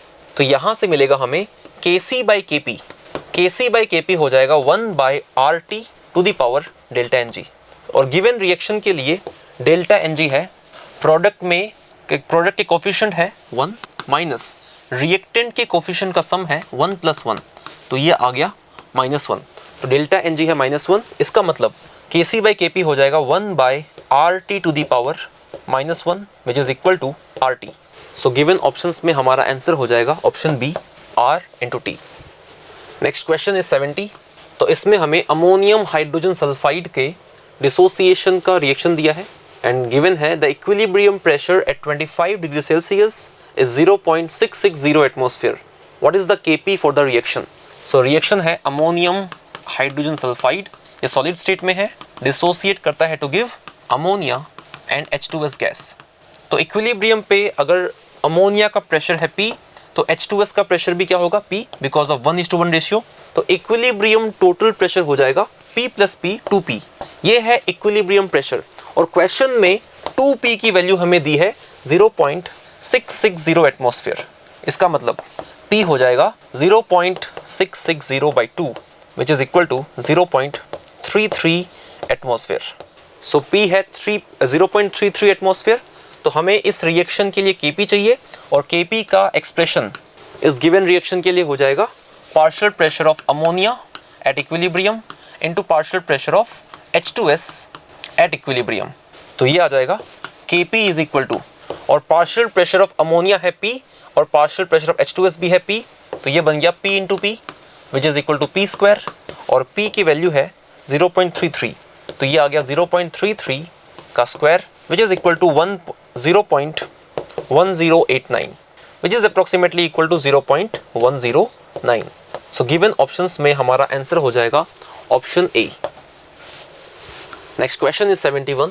It says which of the following is strongest acid and pKa value is given. तो हमें 4 acids दिए हैं और उनके लिए हमें pKa value दिया है और हमें देखना है कौन है strongest acid. So we know pKa का जो एक्सप्रेशन है वो है -log Ka, और एसिड जितना स्ट्रॉन्ग होता है Ka उतना ही ज़्यादा होता है, तो stronger the acid higher is the Ka, और अगर Ka बढ़ेगा तो from the expression we can see pKa कम हो जाएगा। तो इसका मतलब हम ये कह सकते हैं कि lower is the pKa, stronger is the acid. तो जिस एसिड का pKa सबसे कम होगा वही होगा स्ट्रॉन्गेस्ट एसिड। सो गिवन ऑप्शंस में वी कैन सी इन दोनों में तो HCOOH इसका कम है, एंड देन गिवन दो ऑप्शंस में भी ज़्यादा वैल्यू है pKa की, तो सबसे smallest value of pKa option A में है। इसका मतलब ए इज आवर आंसर, क्योंकि इसका pKa सबसे कम है, it is the strongest acid, A is the answer. Next question is 72। It says what is the hydrolysis constant of the OCl minus ion. The ionization constant Ka of HOCl is 3 × 10⁻⁸। तो हमें OCl minus ion का hydrolysis constant देखना है, मतलब कि ये है anion की हाइड्रोलाइसिस, और एनायनिक हाइड्रोलाइसिस के लिए हाइड्रोलाइसिस कांस्टेंट KH का फॉर्मूला होता है Kw/Ka of the weak acid. ठीक है, तो Kw हमें पता है, Kw की वैल्यू है 10⁻⁻14, और Ka of the weak acid HOCl हमें क्वेश्चन में दिया है 3 × 10⁻8, तो ये बन जाएगा 3.33 × 10⁻7। So this is the hydrolysis constant, तो हमारा आंसर हो जाएगा option B. Next question is 73। It says the pH of a solution is 2. Its pH has to be changed to 4.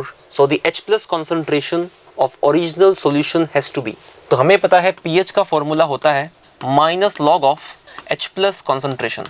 तो इनिशियली सॉल्यूशन की pH है 2, तो अगर इनिशियल pH है 2 तो H+ concentration है सॉल्यूशन की 10⁻⁻2 मोलर, और हमें चेंज करना है pH को 4 में। सो फाइनल pH है 4, इसका मतलब फाइनल H+ कॉन्सेंट्रेशन हो जाएगा 10⁻⁻4 मोलर, और इनिशियल H+ कॉन्सेंट्रेशन कितनी है 10⁻2 मोलर। इसका मतलब कि अगर हम रेशियो फाइंड करें तो H+ final concentration by H+ initial concentration, ये है 10⁻4 बाय 10⁻2। इसका मतलब कि H+ final concentration is equal to H+ initial concentration divided by 100। इसका मतलब कि final concentration is H+ initial concentration by 100। हमें H+ की कॉन्सेंट्रेशन को डिक्रीज करना पड़ेगा बाय 100 टाइम्स। इसका मतलब कि गिवन ऑप्शंस में हमारा आंसर हो जाएगा option D, decreased 100 times. Next question is 74। इस क्वेश्चन में हमें कुछ स्पीशीज दिए हैं कॉलम 1 में, और हमें मैच करना है उनको with their conjugate acid given in column 2। तो सबसे पहले हमें अमोनिया दिया है। अच्छा, किसी भी स्पीशीज का जो कॉन्जुगेट एसिड है कैसे मिलता है, हमें H+ आयन को ऐड करना पड़ता है। तो अगर हम अमोनिया में H+ आयन ऐड करेंगे इट बिकम्स अमोनियम आयन या NH4+, मतलब कि NH3 का कॉन्जुगेट एसिड है NH4+, जो किस में दिया है, Q में दिया है। इसका मतलब 1 मैचेस विथ Q। सेकंड हमें दिया है HCO3- आयन, इसका कॉन्जुगेट एसिड होगा H+ ऐड करने के बाद H2CO3, और H2CO3 हमें दिया है S में, इसका मतलब 2 मैचेस विथ S। फिर हमें तीसरा स्पीशीज दिया है H2O, तो इसका कॉन्जुगेट एसिड हो जाएगा आफ्टर एडिंग H+ H3O+, और जो हमें दिया है R में, इसका मतलब 3 matches with R। And then fourth HSO4- ion, इसमें H+ ऐड करेंगे तो बन जाएगा H2SO4, जो हमें दिया है T में, इसका मतलब 4 matches with T। So 1 matches with Q, 2 matches with S, 3 matches with R and 4 matches with T, और ये हमें दिया है ऑप्शन बी में। So B will be our answer. Next question is 75। ये एक assertion रीजन टाइप क्वेश्चन है। assertion का स्टेटमेंट है it is impossible to determine the exact position and exact momentum of an electron simultaneously। तो ये statement बिल्कुल correct है। ये है हाइजेनबर्ग अनसर्टेनिटी प्रिंसिपल का स्टेटमेंट, जिसके हिसाब से हम किसी भी मूविंग माइक्रोस्कोपिक पार्टिकल जैसे कि इलेक्ट्रॉन, उसकी exact position and momentum simultaneously determine नहीं कर सकते। तो एसर्शन का स्टेटमेंट इज करेक्ट। रीजन में क्या दिया है? The path of an electron in an atom is clearly defined. तो ये स्टेटमेंट करेक्ट नहीं है, क्योंकि हाइजेनबर्ग प्रिंसिपल के हिसाब से इलेक्ट्रॉन या किसी भी मूविंग माइक्रोस्कोपिक पार्टिकल की एग्जैक्ट पाथ या एग्जैक्ट ट्रेजेक्ट्री हम डिफाइन या फाइंड ही नहीं कर सकते। तो रीजन का स्टेटमेंट तो इनकरेक्ट है, बट असर्शन इज ट्रू। तो इसका मतलब गिवन ऑप्शंस में हमारा आंसर हो जाएगा option C, if assertion is true but the reason is false. Question number 76, arrange the following labelled hydrogens in decreasing order of acidity. GOC का question है। और एसिडिटी क्या होता है? Acidic strength. तो देखिए, आप लोग पढ़े होंगे acidic strength. Acidic strength directly proportional to stability of conjugate base. Stability of conjugate base, ठीक है ना, आफ्टर फायरिंग H+, ठीक है ना। और कंजुगेट बेस एक तरह का क्या होता है? एनायन ही होता है। तो मुझे बताइए कि एनायन की स्टेबिलिटी किस किस बात पर डिपेंड करती है? Strength of AWG, strength of electron withdrawing group, जिसमें सबसे सुपीरियर होता है -M, फिर -H और फिर हो जाता है -I, और inversely proportional to strength of ERG, strength of ERG, electron releasing group, ठीक है। चलिए, तो आपको क्या करना है कि जिस हाइड्रोजन को लेबल्ड किया है वहाँ से H+ को हटाइए, अब बगल वाले एटम पे नेगेटिव चार्ज बनाइए और फिर उस नेगेटिव चार्ज की स्टेबिलिटी देख लीजिए। जैसे होता है ना, जैसे मान लीजिए ये कोई एसिड है HA, अगर कोई एसिड H+ को फायर करता है तो यहाँ बनता है A- conjugate base, conjugate base या कंजुगेट एनायन, ठीक है ना। तो सब जगह से H+ को हटा के वहाँ बगल वाले एटम पे नेगेटिव चार्ज बनाइए और उसकी स्टेबिलिटी देख लीजिए। तो आप गौर कीजिए, यहाँ पर जब इस कार्बोक्सिलिक एसिड से H+ फायर होगा तो यहाँ पे इक्वल RS होगा, और आपको पता है equal RS more predominantly stable होता है in compare to normal RS। और आप देखिए सब में यहाँ पे मान लीजिए नॉर्मल रेजोनेंस होगा, यहाँ से H+ हटाइएगा तो ऑक्सीजन पे नेगेटिव चार्ज आएगा, नॉर्मल रेजोनेंस। यहाँ भी H+ हटाइएगा, ऑक्सीजन पे आएगा नेगेटिव चार्ज, कंजुगेट बेस यहाँ बनेगा तो वहाँ भी नॉर्मल रेजोनेंस। इक्वल RS की स्टेबिलिटी सबसे ज़्यादा होगी। तो जिस हाइड्रोजन को हटाने के बाद बना हुआ कंजुगेट बेस जितना ही ज़्यादा स्टेबल होगा, वो साइड उतना ही ज़्यादा एसिडिक होगा। क्लियर है? तो यहाँ पे जब ये H+ यहाँ से फायर होगा तो ऑक्सीजन पे आएगा नेगेटिव चार्ज, और वो नेगेटिव चार्ज इक्वल RS से स्टेबलाइज होगा। और आपको पता है इक्वल RS की स्टेबिलिटी नॉर्मल RS के कंपेयर में ज़्यादा होती है। तो सबसे ज़्यादा एसिडिक कौन हो जाएगा यहाँ पर? B। अब यहाँ सुनिए, उसके बाद अगर ये H+ हटता है तो यहाँ पे आएगा नेगेटिव चार्ज। अगर ये H+ फायर कर दिया तो ऑक्सीजन पर जाएगा नेगेटिव चार्ज। अब इस नेगेटिव चार्ज की स्टेबिलिटी देख लीजिए। तो देखिए, यहाँ जो ऑक्सीजन पे आएगा नेगेटिव चार्ज, इस नेगेटिव चार्ज को NO2 का EWG का सपोर्ट मिलेगा। क्या बोलते हैं? देखिए, जैसे मैं इसका स्ट्रक्चर बना रहा हूँ, यहाँ NO2, यहाँ है OH, C triple bond C, और यहाँ हो जाएगा H, और यहाँ CO। जब H+ को फायर कर देगा तो यहाँ नेगेटिव चार्ज। ये कंजुगेट बेस ज़्यादा स्टेबल है क्योंकि यहाँ पे ये इक्वल RS से स्टेबलाइज्ड है, ठीक है ना। तो B वाला साइड सबसे ज़्यादा एसिडिक होगा। B के बाद देखिए, जब ये H+ फायर होगा तो यहाँ पे आएगा नेगेटिव चार्ज। इस नेगेटिव चार्ज को NO2 का -M का सपोर्ट मिलेगा। और आपको पता है नेगेटिव चार्ज कंजुगेट बेस की स्टेबिलिटी EWG के प्रेजेंस में क्या हो जाता है? इलेक्ट्रॉन विथड्रॉइंग ग्रुप के प्रेजेंस में बढ़ जाता है। तो इस OH ग्रुप के रिस्पेक्ट में ये पोजीशन हो गया पैरा, और पैरा पे NO2 का कौन सा इफेक्ट लगेगा? -M। तो -M की वजह से इसकी स्टेबिलिटी, इस कंजुगेट बेस की स्टेबिलिटी ज़्यादा होगी, और इसलिए H+ को जल्दी फायर कर देगा, क्योंकि इसे पता है कि H+ फायरिंग के बाद जब कंजुगेट बेस बनेगा तो स्ट्रॉन्ग -M से स्टेबलाइज होगा। तो चलिए, B के बाद क्या हो जाएगा? C। अब देखिए, ये भी लग रहा है कि सर यहाँ भी तो रेजोनेंस हो सकता है। देखिए, ये जब H+ को फायर किया तो यहाँ आएगा नेगेटिव चार्ज, लेकिन इस पोजीशन के रिस्पेक्ट में ये पोजीशन क्या हो गया? इसके रिस्पेक्ट में पोजीशन क्या हो गया? मेटा। अब देखिए, इसके रिस्पेक्ट में ये हो गया मेटा। तो इस ग्रुप के रेफरेंस में आप देखिए, इस ग्रुप के रेफरेंस में NO2 का कौन सा इफेक्ट लगेगा? -I। तो बताइए, -M इसके वजह से लग रहा है -M, ठीक है ना। ये इस OH वाले ग्रुप के रेफरेंस में ये पोजीशन पैरा है, और इस पैरा पे NO2 का कौन सा इफेक्ट लग रहा है? -M।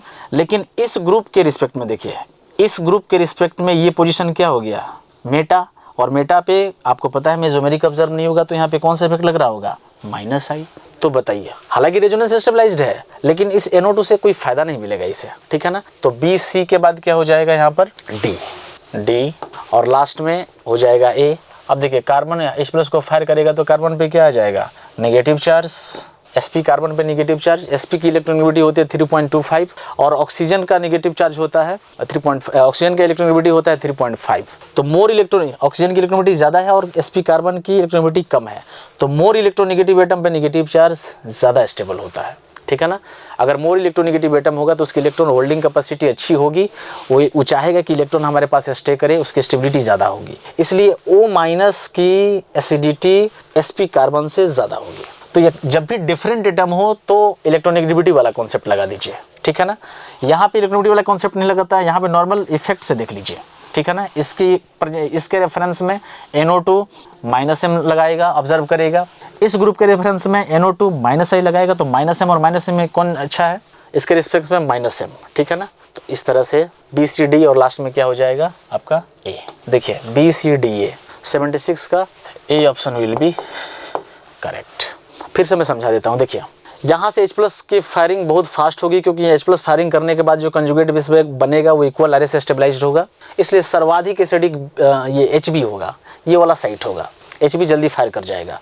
दूसरा केस, अब यहाँ पे H+ फायर करेगा तो ऑक्सीजन पाएगा नेगेटिव चार्ज, यहाँ से भी फायर करेगा तो ऑक्सीजन पाएगा नेगेटिव चार्ज, लेकिन मुझे देखना ये है कि किस ऑक्सीजन पे नेगेटिव चार्ज ज़्यादा स्टेबल है। तो इस ऑक्सीजन पे नेगेटिव चार्ज को NO2 का -M लग रहा है, क्योंकि आप देखिए इस ग्रुप के रिस्पेक्ट में ये पोजीशन क्या हो गया, पैरा, और पैरा पे NO2 कौन सा इफेक्ट लगाएगा, -M। तो इसका -M इस ऑक्सीजन के नेगेटिव चार्ज को सर्वाधिक स्टेबलाइज कर देगा। अब इस ग्रुप के रिस्पेक्ट में देखते हैं, जब ये H+ को फायर करेगा तो ऑक्सीजन पर नेगेटिव चार्ज आएगा, लेकिन इस ग्रुप के रिस्पेक्ट में NO2 मेटा पे है। तो आपको पता है कि मेटा पर NO2, इस ग्रुप के रिस्पेक्ट में बोल रहा हूँ, मेटा पे NO2 -I लगाएगा, लेकिन इसके रिस्पेक्ट में ये -M लगा रहा है। तो -M वाला ये देख रहे हैं ना, ये जो स्ट्रेट लाइन जा रहा है वो -M का सपोर्ट कर रहा है और ऐसे आ रहा है वो -I का कर रहा है। तो -M ज़्यादा स्टेबलाइज होगा इन कंपेयर टू -I। और जब कार्बन और ऑक्सीजन में देखनी होती है तो इलेक्ट्रोनेगेटिविटी देख लेते हैं। मोर इलेक्ट्रोनेगेटिव एटम में नेगेटिव चार्ज ज़्यादा स्टेबल, ऑक्सीजन पर नेगेटिव चार्ज ज़्यादा स्टेबल होगा और कार्बन नेगेटिव चार्ज सबसे कम स्टेबल होगा, इसलिए वो सबसे लास्ट में चला जाता है। तो H+ फायरिंग के बाद बना हुआ कंजुगेट बेस की स्टेबिलिटी देख लेनी है, और एनायन की स्टेबिलिटी बहुत सारे फैक्टर को अफेक्ट करती है, ठीक है ना। Strength of EWZ, resonance, electronegativity. Next question देखते हैं 77। Which of the following compound can show geometrical isomerism. क्या होता है कंडीशन ज्योमेट्रिकल आइसोमेरिज्म का। सबसे पहले molecule must have at least one restricted rotation system, जैसे carbon carbon double bond, carbon triple bond, carbon carbon double bond, carbon double bond nitrogen, nitrogen double bond nitrogen, ये सब restricted rotation है जिसके across rotation नहीं हो सकता। तो geometrical isomerism होने के लिए पहला कंडीशन ये है कि molecule must have at least one RRS system, restricted rotation system. और दूसरा कंडीशन ये होता है कि each terminal atom across the RRS, each terminal atom must have two different group individually. First condition, molecule must have at least one restricted rotation system, and second condition क्या है, each atom must have two different group individually. देख लेते हैं। ए तो हो नहीं सकता क्योंकि आप देखिए इस टर्मिनल एटम पे 2 सेम ग्रुप आ गए, नहीं होगा। बी में देखिए मिथाइल मिथाइल सेम आ गया, नहीं होगा। सी में इथाइल इथाइल टर्मिनल एटम पे इथाइल इथाइल सेम है, no doubt restricted rotation system है, बट टर्मिनल एटम पे दोनों के दोनों ग्रुप क्या हो गए, same. Each terminal atom must have 2 different group individually, ये दोनों आपस में डिफरेंट होते तो हो जाते हैं। डी में देखिए, अब देखिए डी थोड़ा सा कंसेप्चुअल क्या है कि डी में डबल बॉन्ड के क्रॉस तो वैसे भी GI नहीं हो सकता क्योंकि यहाँ पे टर्मिनल एटम पे दोनों ग्रुप सेम हो गए। लेकिन आप रिंग के क्रॉस देखिए, रिंग के क्रॉस मान लीजिए कि ऐसा ग्रुप है इस तरह से CH3 और ये हो गया CH3, यहाँ पे लगा हुआ है मिथाइल और यहाँ भी लगा हुआ है मिथाइल। तो देखिए इस डबल बॉन्ड के क्रॉस तो no GI because of 2 same groups are present at this terminal atom. लेकिन आप इस रिंग के क्रॉस देखिए, रिंग के क्रॉस तो हो सकता है ना। रिंग के क्रॉस होने के लिए ज्योमेट्रिकल आइसोमेरिज्म के लिए क्या कंडीशन है, at least 2 sp3 member must be die substituted, ठीक है ना। sp3 2 ग्रुप डिफरेंट हो गए, sp3 2 ग्रुप डिफरेंट हो गए, ठीक है ना। तो at least 2 sp3 member must be die substituted and each di substituted atom must have 2 different group individually. कम से कम 2 sp3 वाला एटम और उस पर लगे दोनों ग्रुप आपस में इंडिविजुअली डिफरेंट होना चाहिए। तो आप देखिए sp3 पे दोनों ग्रुप डिफरेंट है, एक सिस बन जाएगा, एक ट्रांस बन जाएगा। तो 77 का ऑप्शन हो जाएगा आपका, करेक्ट ऑप्शन हो जाएगा डी, और वो भी रिंग के क्रॉस होगा, डबल बॉन्ड के क्रॉस ये नहीं होगा। Next question number 78, identify the compound having highest basic strength. देखिए ए में एमिडीन्स का डेरिवेटिव से किसी भी एरोमेटिक कंपाउंड पे एमिडीन्स जुड़ा हुआ है, कनेक्टेड है। बी में गोनेडीन्स डेरिवेटिव है, एरोमेटिक कंपाउंड पे ये गोनेडीन लगा हुआ है, ठीक है ना, इस ग्रुप को गोनेडीन बोलते हैं। ये है एमिडीन, और सी में है ग्वानिडीन, ठीक है ना, कंप्लीट गोनेडीन है ये, और ये है आपका एमिडीन्स। तो आपने पढ़ा होगा बेसिक स्ट्रेंथ में guanidine is the strongest base in organic chemistry. Nitrogenous base में जो है सबसे स्ट्रॉन्गेस्ट बेस कौन होता है? ग्वानिडीन। तो सी ग्वानिडीन है।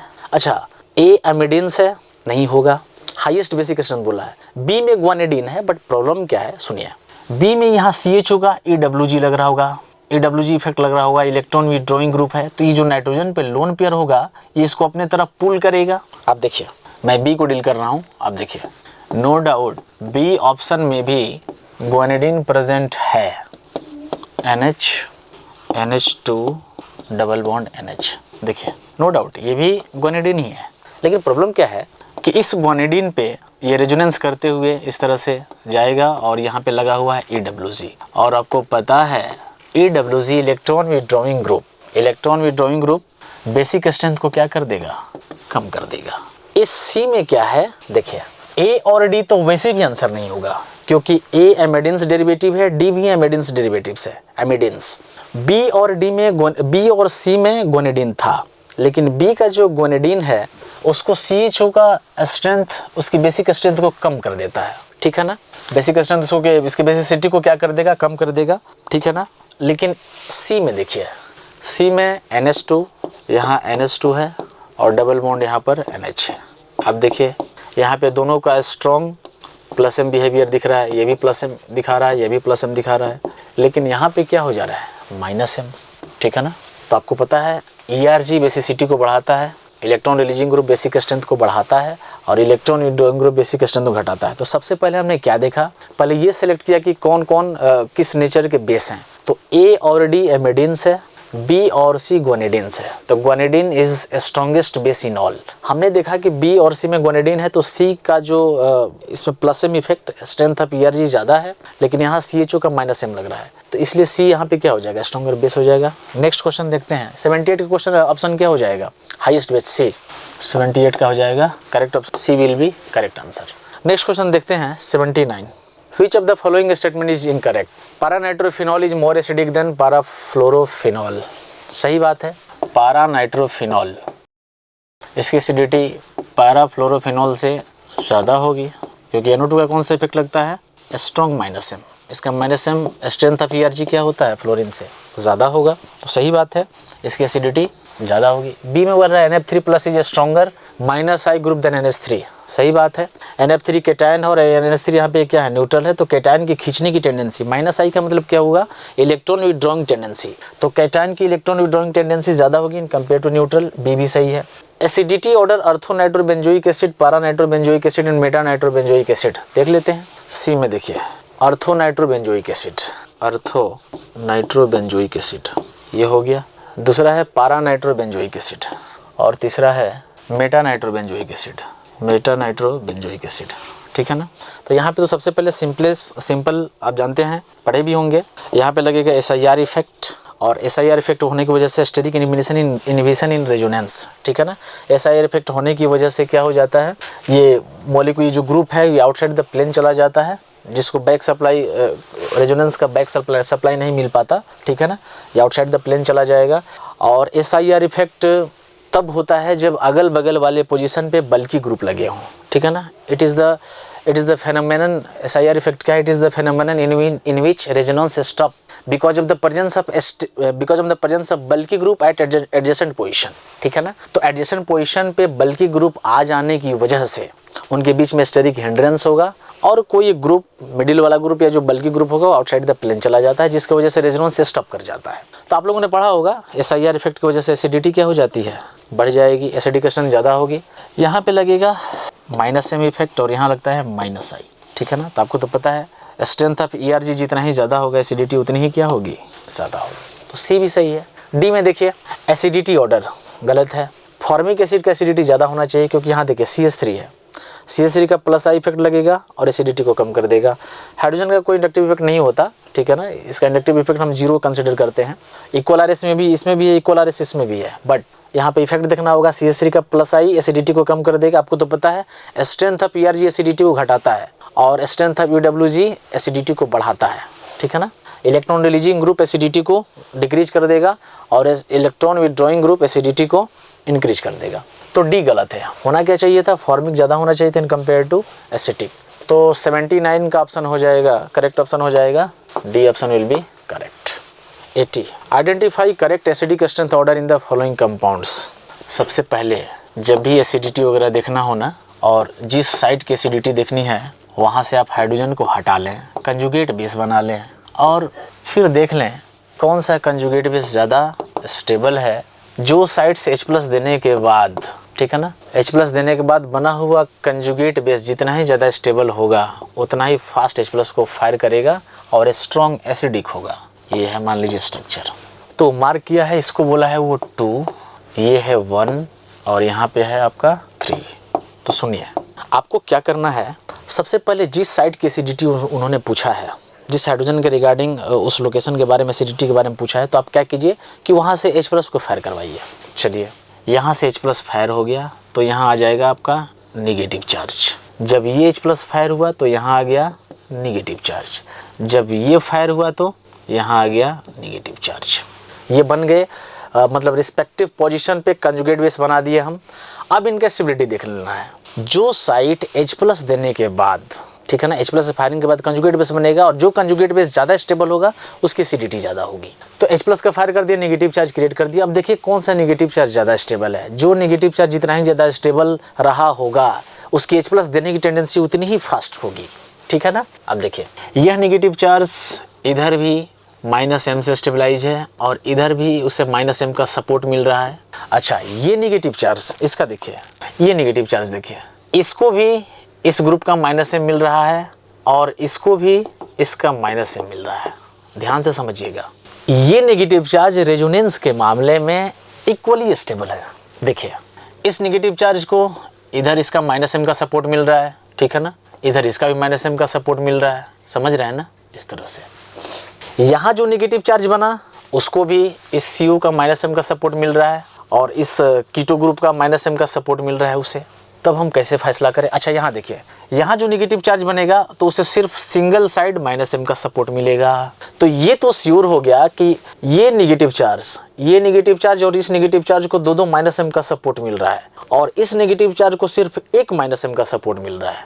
तो ये तो क्लियर हो गया कि थर्ड की स्टेबिलिटी सबसे कम होगी क्योंकि H+ फायरिंग के बाद बना हुआ negative charge single side resonance से स्टेबलाइज्ड है। बाद बाकी ये दोनों नेगेटिव चार्ज दोनों तरफ स्टेबलाइज है। इसको भी 2 -m का सपोर्ट मिल रहा है, इस नेगेटिव चार्ज को भी 2 -m का सपोर्ट मिल रहा है। क्लियर। अब क्या करें। तो जब फैसला रेजोनेंस से नहीं हो पाएगा तो सुनिए, यहाँ तो इक्वल रेजोनेंस है तो क्या कीजिएगा, दोनों तरफ रेजोनेंस चल रहा है दोनों में। तो यहाँ क्या करना है कि आप गौर कीजिए, ये negative charge 3 degree carbon ion है और ये negative charge 2 degree carbon ion है। तो बताइए 3 डिग्री कार्बन आयन और 2 डिग्री कार्बन आयन में कौन सा कार्बन आयन ज़्यादा स्टेबल होता है, 2 डिग्री कार्बन आयन। फैसला यहाँ रेजोनेंस से कर पाना मुश्किल था, ठीक है ना, क्योंकि दोनों नेगेटिव चार्ज को, दोनों कार्बन आयन को, दोनों कंजुगेट बेस को दोनों तरफ 2 -m का सपोर्ट मिल रहा था। लेकिन हम यहाँ पे रेजोनेंस से डिसाइड कर ही नहीं सकते क्योंकि दोनों को सेम ग्रुप है, CO यहाँ भी है, 2 CO यहाँ भी है। तब हमें क्या करना होगा, डिग्री से डिसाइड करना होगा। तो 2 डिग्री कार्बन आयन की स्टेबिलिटी 3 डिग्री कार्बन आयन से क्या होगी, ज़्यादा होगी।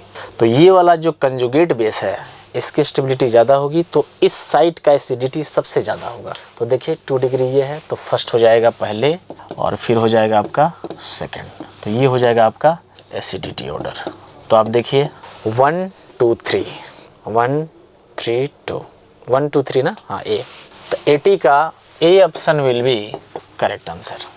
आप समझे हमने क्या किया, क्लियर है ना। सबसे पहले जिस पोजीशन को मार्क किया था वहाँ से हाइड्रोजन हटाकर कंजुगेट बेस बना लिया, इन दोनों नेगेटिव चार्ज को दोनों तरफ, इसको इधर भी माइनस एम का सपोर्ट मिल रहा है, इधर भी माइनस एम का सपोर्ट मिल रहा है, इस नेगेटिव चार्ज को भी दोनों तरफ माइनस एम का सपोर्ट मिल रहा है। तो रेजोनेंस के मामले ये दोनों क्या हो गए, सेम हो गए। लेकिन यहाँ पे जब नेगेटिव चार्ज बनाए तो उसको एक ही माइनस एम का सपोर्ट मिल रहा है, तो ये कम स्टेबल होगा, इसलिए वो लास्ट में चला जाएगा। ठीक है ना, ये थर्ड वाला सबसे लास्ट में चला जाएगा, क्योंकि उससे सिर्फ एक माइनस एम स्टेबलाइज करेगा। अब 2 और 3 में माइनस एम सेम है, तो हम क्या करें, डिग्री से डिसाइड करेंगे। 2 डिग्री कार्बन ज़्यादा स्टेबल होगा था इन कंपेयर टू 3 डिग्री। चलिए नेक्स्ट क्वेश्चन है, question number 81। Among the given compounds the correct order of enol content. देखिए, परसेंटेज इनॉल कंटेंट बहुत सारे फैक्टर पर डिपेंड करता है। Percentage enol content directly proportional to bond energy in enol, aromaticity in enol, aromaticity in enol. ठीक है, H bonding, intra H bonding in enol, H bonding in enol, stability of negative charge, stability of negative charge after firing H+। इस तरह से बहुत सारे factor हैं, वो तो क्वेश्चन के अकॉर्डिंग हम किस कॉन्सेप्ट को यूज करना है हम देखेंगे। ठीक है ना, चलिए फर्स्ट क्वेश्चन को देखते हैं। परसेंटेज इन इनॉल कंटेंट या stability of enol directly proportional to bond energy in enol, aromaticity in enol या H बॉन्डिंग इन इनॉल, ये बहुत सारे फैक्टर हैं। Among the given compound the correct order of enol content, पहले उसका इनॉल बनाते हैं फर्स्ट का। देखिए बॉन्ड यहाँ है, बॉन्ड यहाँ पे है, और इस तरह से देखिए ये हो गया आपका sp3 carbon, sp3 carbon, alpha carbon, इस पे हाइड्रोजन प्रेजेंट है, अल्फा हाइड्रोजन। तो इसका इनॉल बनाइए, इस बॉन्ड को यहाँ शिफ्ट कर दीजिए, इसको यहाँ शिफ्ट कीजिए। अब देखिए इनके बीच में हो जाता है इंट्रा मोलिकुलर H बॉन्डिंग, इसके इनॉल के बीच में। ठीक है, यहाँ पे हो जाता है इंट्रा H बॉन्डिंग। तो ये हो गया आपका फर्स्ट।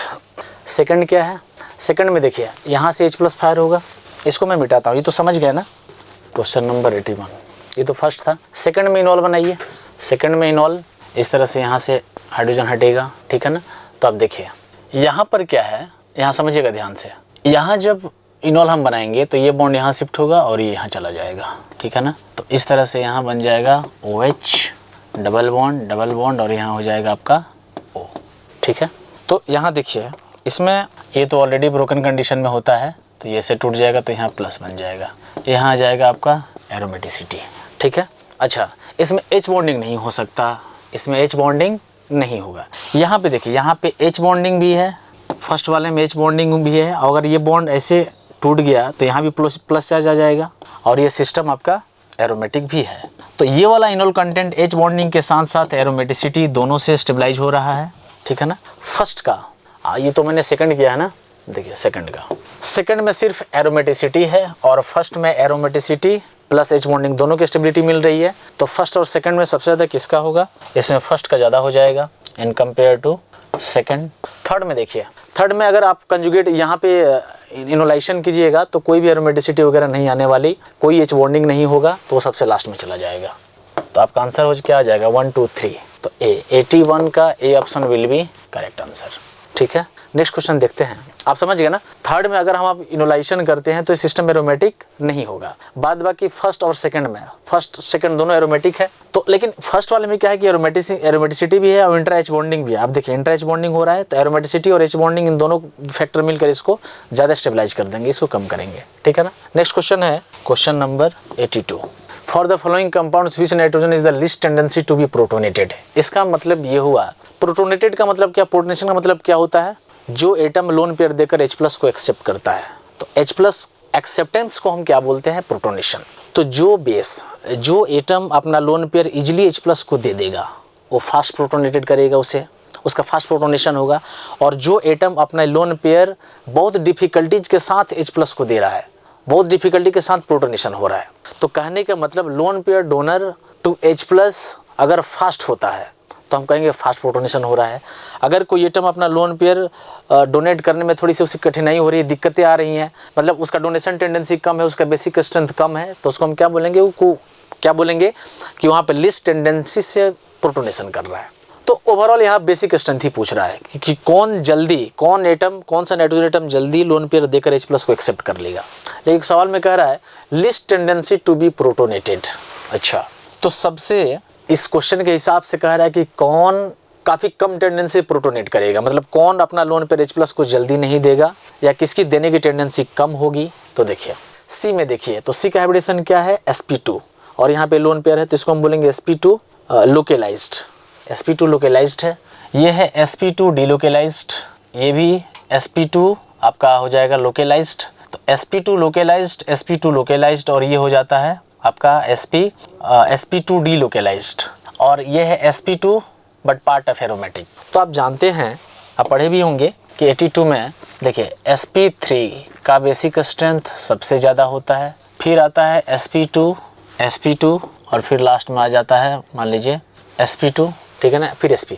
तो sp2 लोकेलाइज्ड लोन पेयर सबसे ज़्यादा, उसके बाद डीलोकेलाइज्ड उससे कम, और sp2 delocalised plus part of aromatic, इसकी बेसिक स्ट्रेंथ सबसे कम, मतलब इसका डोनेशन टेंडेंसी 2H+। ये वाला नाइट्रोजन एरोमेटिसिटी का पार्ट है, ठीक है ना। इस वजह से अच्छा यहाँ पे ये लोन पेयर इतना ना हाईली डिलोकेलाइज्ड है एरोमेटिसिटी में कि ये बहुत बिजी कर चुका है अपने आप को। इसके लोन पेयर इतने बिजी हैं कि वो जल्दी H+ को इलेक्ट्रॉन पेयर दे ही नहीं पाएगा। तो इसकी देने की टेंडेंसी, प्रोटोनेशन की टेंडेंसी, H+ एक्सेप्ट करने की टेंडेंसी क्या हो जाएगी, कम। ओवरऑल इस क्वेश्चन में यही पूछ रहा है कि बेसिक स्ट्रेंथ किसका कम होगा। तो ए वाले एटम का लोन पेयर एरोमेटिसिटी का पार्ट है, तो इसका बेसिक स्ट्रेंथ कम होगा, इसको इलेक्ट्रॉन पेयर देकर H+ एक्सेप्ट करने की टेंडेंसी कम होगी। तो 82 का nitrogen indicated by arrow B, ठीक है ना। ये बेसिक स्ट्रेंथ का ऑर्डर है, सबसे ज़्यादा sp3, फिर sp2 और सबसे लास्ट में sp हो जाएगा, ठीक है ना। तो लोकेलाइज्ड का sp2 का 3 वर्जन हो सकता है, 3 फॉर्म में ये हो सकता है, एक लोकेलाइज्ड, दूसरा डीलोकेलाइज्ड, और एक होता है डीलोकेलाइज्ड प्लस पार्ट ऑफ एरोमेटिक। तो पार्ट ऑफ एरोमेटिक वाला नाइट्रोजन एटम कभी भी अपने इलेक्ट्रॉन को लॉस करके खुद को अनस्टेबल, खुद को नॉन एरोमेटिक नहीं करना चाहेगा। बात समझ में आ रही है ना, क्योंकि वो लोन पेयर की वजह से ही एरोमेटिक है, स्टेबल है। खैर, तो ए की बेसिक स्ट्रेंथ सबसे कम हो जाएगा, तो बी, 82 का option B will be correct answer. Next देखते हैं क्वेश्चन नंबर 83। बॉन्ड लेंथ का क्वेश्चन है। जब भी बॉन्ड लेंथ का क्वेश्चन आए तो प्योर सिंगल का बॉन्ड लेंथ सबसे ज़्यादा होगा, प्योर सिंगल का सबसे ज़्यादा होगा। फिर होता है पार्शियली डबल बॉन्ड का, पार्शियली डबल बॉन्ड कैरेक्टर का बॉन्ड लेंथ ज़्यादा होगा जिसमें रेजोनेंस होता है, और सबसे लास्ट में हो जाता है प्योर डबल बॉन्ड का, और सबसे लास्ट में चला जाएगा ट्रिपल बॉन्ड। तो इस तरह से हो जाता है बॉन्ड लेंथ का। अब आपको इस एग्जाम्पल में ढूंढना है कि प्योर सिंगल कौन है। कार्बन और नाइट्रोजन के बीच इंडिकेट किया गया है, तो आप देखिए कहाँ पे प्योर डबल है, प्योर सिंगल है सॉरी, तो W में प्योर सिंगल है सबसे ज़्यादा बॉन्ड लेंथ। फिर ये ढूंढिए कि प्योर डबल कहाँ है। यहाँ पे ये वाला बॉन्ड पेयर, ये जो बॉन्ड है डबल बॉन्ड, रेजोनेंस का पार्ट नहीं है, ये लाइफ टाइम डबल रहेगा। बात समझ में रहे ना, इसकी डबल बॉन्ड की लाइफ ज़्यादा रहेगी, तो इसका बॉन्ड लेंथ लाइफ टाइम कम रहेगा। क्यों? तो ये हो जाएगा Z। अब X और Y में देखिए, X में देखिए, जब नाइट्रोजन का लोन पेयर रेजोनेंस करता हुआ बेंजीन की तरफ आएगा तो डबल होगा, इस कार्बन और नाइट्रोजन के बीच में डबल बॉन्ड आएगा। यहाँ देखिए, यहाँ NH2 नाइट्रोजन का लोन पेयर, जैसे मैं ये स्ट्रक्चर बना रहा हूँ, ठीक है ना। आप देखिए यहाँ है NH2 और ये है आपका, यहाँ है CH डबल बॉन्ड O। अब सुनिए, कहानी ये है कि इस नाइट्रोजन का एटम, ये नाइट्रोजन का लोन पेयर भी रेजोनेंस में जा रहा है, इस नाइट्रोजन का लोन पेयर भी रेजोनेंस में जा रहा है। यहाँ भी पार्शियली डबल बॉन्ड आएगा, यहाँ भी पार्शियली डबल बॉन्ड आएगा। लेकिन सुनिए, जब ये नाइट्रोजन का लोन पेयर डबल बॉन्ड आएगा तो उसमें इसकी भी मर्जी होगी, ये भी सपोर्ट कर रहा है कि तुम डबल हो जाओ, और ये सपोर्ट कर रहा है +M से। और यहाँ जो एल्डिहाइड है, जब ये रेजोनेंस करता हुआ आगे बढ़ेगा तो आप देखिए CHO EWG के सपोर्ट से, -M के सपोर्ट से ये भी चाह रहा है कि रेजोनेंस हो जाए। तो यहाँ पे एक्सटेंट ऑफ रेजोनेंस क्या है, ज़्यादा, क्योंकि यहाँ +M से इलेक्ट्रॉन अंदर की तरफ दे रहा है और ये इलेक्ट्रॉन इस तरह से रेजोनेंस का डायरेक्शन हो गया, +M इलेक्ट्रॉन दे रहा है और EWG इलेक्ट्रॉन खींच रहा है, ठीक है ना। तो यहाँ दोनों की मर्जी से ये खींच कर इसे डबल करना चाहता है और ये ग्रुप NH2 देकर इस पोजीशन को डबल करना चाहता है। आप समझिए मैं क्या कहना चाह रहा हूँ, ठीक है ना। NH2 अपना इलेक्ट्रॉन पेयर देकर इसे डबल कर रहा है और CHO इसे खींचकर भी डबल करना चाह रहा है। तो यहाँ पे ज़्यादा फैक्टर ये चाह रहे हैं कि यहाँ पे डबल बॉन्ड का कैरेक्टर आ जाए। तो इस कार्बन और नाइट्रोजन के बीच में डबल बॉन्ड लाने के लिए दो फैक्टर सपोर्टेड हैं, लेकिन यहाँ पर इस कार्बन और नाइट्रोजन के बीच में डबल बॉन्ड लाने के लिए सिर्फ एक ही फैक्टर सपोर्टेड है, वो है +M। आप समझ रहे हैं ना मैं क्या बोल रहा हूँ। तो जब ज़्यादा नंबर ऑफ फैक्टर्स डबल को सपोर्ट कर रहे हैं तो लाइफ टाइम ये डबल रहेगा, मतलब इसका डबल बॉन्ड का लाइफ क्या रहेगा, ज़्यादा, और डबल बॉन्ड का लाइफ ज़्यादा रहेगा तो उसके करस्पॉन्डिंग उसका बॉन्ड लेंथ क्या हो जाएगा, कम हो जाएगा। तो X और Y में बताइए, Y का बॉन्ड लेंथ कम होगा और उसके रिस्पेक्ट में X का बॉन्ड लेंथ क्या होगा, ज़्यादा। फिर से सुनिए, प्योर सिंगल का बॉन्ड लेंथ सबसे ज़्यादा, जो प्योर डबल होगा उसको तो टेंशन ही नहीं है, उसका बॉन्ड लेंथ सबसे कम रहेगा। तो यहाँ W में देखिए प्योर सिंगल है, और ये प्योर सिंगल है तो इसका बॉन्ड लेंथ सबसे ज़्यादा होगा, ये कहीं भी आ जा सकता है क्योंकि ये सिंगल है, ठीक है ना। लेकिन जो डबल है उसकी डबल बॉन्ड की लाइफ ज़्यादा रहेगी, तो इसका बॉन्ड लेंथ लाइफ टाइम कमा रहेगा। X और Y में पार्शियली डबल बॉन्ड हो रहा है, तो पार्शियली डबल बॉन्ड में हमें ये देखना होता है कि पार्शियली डबल बॉन्ड दिलाने के लिए कितने फैक्टर सपोर्ट कर रहे हैं। तो यहाँ पे NH2 चाह रहा है कि इलेक्ट्रॉन हम पुश करके डबल बॉन्ड कर दें, और CHO चाह रहा है कि इलेक्ट्रॉन पुल करके डबल बॉन्ड कर दें। यहाँ पे देखिए ना आप, तो अगर ये दो फैक्टर ये चाह रहे हैं कि नहीं यहाँ पे डबल बॉन्ड आ जाए, तो यहाँ पे डबल बॉन्ड की लाइफ क्या रहेगी, ज़्यादा रहेगी, और डबल बॉन्ड की लाइफ जितनी ही ज़्यादा होगी बॉन्ड लेंथ उतना ही कम जाएगा, ठीक है ना। तो X और Y में किसका ज़्यादा हो जाएगा, XY। तो 83 का A option will be correct, 83 का A option will be correct answer, WXYZ। Next question देखते हैं। अच्छा, क्वेश्चन नंबर 84 तो बिल्कुल ही हलवा क्वेश्चन है। आप देखिए, कह रहा है the correct stability order of the following species और मॉलिक्यूल्स इज। तो पहला कंपाउंड क्या है, एंटी एरोमेटिक। आप देखिए 4 पाई इलेक्ट्रॉन्स डिलोकलाइज्ड है, एंटी एरोमेटिक है। Q क्या है, एरोमेटिक, 6 पाई इलेक्ट्रॉन डिलोकलाइज्ड है, एरोमेटिक है। और R देखने से ऐसा लग रहा है कि एंटी एरोमेटिक है, बट आपको पता है, पढ़े भी होंगे कि साइक्लोऑक्टा टेट्राइन टब शेप को कंटेन कर लेता है। अपनी एंटी एरोमेटिसिटी को लॉस करने के लिए ये नॉन प्लेनर हो जाता है, टब शेप में कन्वर्ट हो जाता है। और जैसे कोई सबस्टेंस अपने प्लेन को चेंज कर दिया तो क्या बन जाता है, नॉन प्लेनर। और नॉन प्लेनर मॉलिक्यूल क्या होता है, नॉन एरोमेटिक। तो P यहाँ पर क्या है, कितने पाई इलेक्ट्रॉनों के साथ एंटी एरोमेटिक है, 4 पाई एंटी एरोमेटिक। Q में देखिए, Q में यहाँ पे डिलोकलाइज इलेक्ट्रॉन कितने हैं, एग्जिस्टिंग पाई 2 हैं, और एक नेगेटिव चार्ज भी घूम फिर के वो जो है इन फ्यूचर पाई ही बनने जा रहा है। तो टोटल पाई इलेक्ट्रॉन कितने हो जाएंगे, 6 पाई इलेक्ट्रॉन। और ये 6 पाई इलेक्ट्रॉन क्या हो गया, एरोमेटिक। और R में देखिए, R में फर्स्ट इंप्रेशन में पहली नज़र में ये लग रहा है कि यहाँ पे 8 पाई इलेक्ट्रॉन है, ये एंटी एरोमेटिक हो जाएगा। लेकिन बच्चा गलती करता है, ये कंपाउंड ये इस फॉर्म में नहीं रहता है, ये तुरंत अपने आप को चेंज कर लेता है। एंटी एरोमेटिसिटी को लॉस करने के लिए ये तुरंत टब शेप ले लेता है। टब शेप में जाने के बाद ये नॉन एरोमेटिक बन जाता है, ठीक है ना। तो 8 पाई इलेक्ट्रॉन भले ही है इसके पास, इसको एंटी एरोमेटिक नहीं बोलना है, ये कन्वर्ट हो जाता है टब शेप में, और टब शेप हो जाता है आपका नॉन प्लेनर, ठीक है। इस तरह से नॉन प्लेनर स्ट्रक्चर है, और नॉन प्लेनर स्ट्रक्चर क्या हो जाएगा, नॉन एरोमेटिक। तो स्टेबिलिटी बताइए, सबसे ज़्यादा स्टेबल रूम टेम्परेचर पे कौन होता है, एरोमेटिक। तो Q सबसे ज़्यादा होगा, उसके बाद हो जाएगा R, और फिर हो जाएगा आपका P। ये हो गया आपका स्टेबिलिटी का ऑर्डर। ऑप्शन क्या हो जाएगा इसमें देखिए, तो QRP A। 84 का A option will be correct answer. Next question 85, how many different stereoisomers are possible for the given molecules. ये तो क्लियर क्वेश्चन है, बताइए इसमें स्टीरियोजेनिक सेंटर कितने हैं, N का वैल्यू कितना है। जिस एटम पे OH लगा हुआ है ये कायरल सेंटर है, और ये हो गया डबल बॉन्ड, इसके क्रॉस GI होगा, ज्योमेट्रिकल आइसोमेरिज्म। तो सबसे पहले आप ये ढूंढिए कि स्टीरियोजेनिक सेंटर कितने हैं। स्टीरियोजेनिक सेंटर आर दो centre along which across which stereoisomers is possible. So this is a chiral center and this is a restricted rotation system and each terminal atom must have two different group individually. हालांकि इस side से GI हो सकता है, geometrical isomerism, और ये है chiral centre. तो टोटल स्टीरियोजेनिक सेंटर कितने हो गए, 2। तो N का वैल्यू यहाँ पर हो जाएगा, N का वैल्यू है वहाँ पे 2, और क्योंकि मॉलिक्यूल के अनसिमेट्रिकल है तो फार्मूला हम क्या लगता है 2 to the power n। तो आंसर क्या आ जाएगा 2 to the power 2 यानी 4। टोटल SI कितना हो जाएगा, स्टीरियोआइसोमर्स 4। तो 85 का ऑप्शन हो जाएगा, D option will be correct answer, ठीक है। Next question is 86। इसमें हमें कॉलम 1 में कुछ स्पीशीज दिए हैं, एटम या आयन, उनको हमें मैच करना है with the electronic configuration given in column 2। सबसे पहला है कॉपर। कॉपर का एटॉमिक नंबर है 29, और इसकी जो इलेक्ट्रॉनिक कॉन्फ़िगरेशन है वो एक एक्सेप्शनल कॉन्फ़िगरेशन है, और कॉन्फ़िगरेशन है 1s2, 2s2, 2p6, 3s2, 3p6, 3d10 और 4s1। तो 4s के 2 इलेक्ट्रॉन्स में से एक इलेक्ट्रॉन जंप कर जाता है 3d के अंदर, because 3d becomes fully filled, जिससे मिलती है extra stability. So this is the exceptional configuration of copper, और ये हमें दिया है कॉलम 2 में R में। इसका मतलब 1 मैचेस विथ R।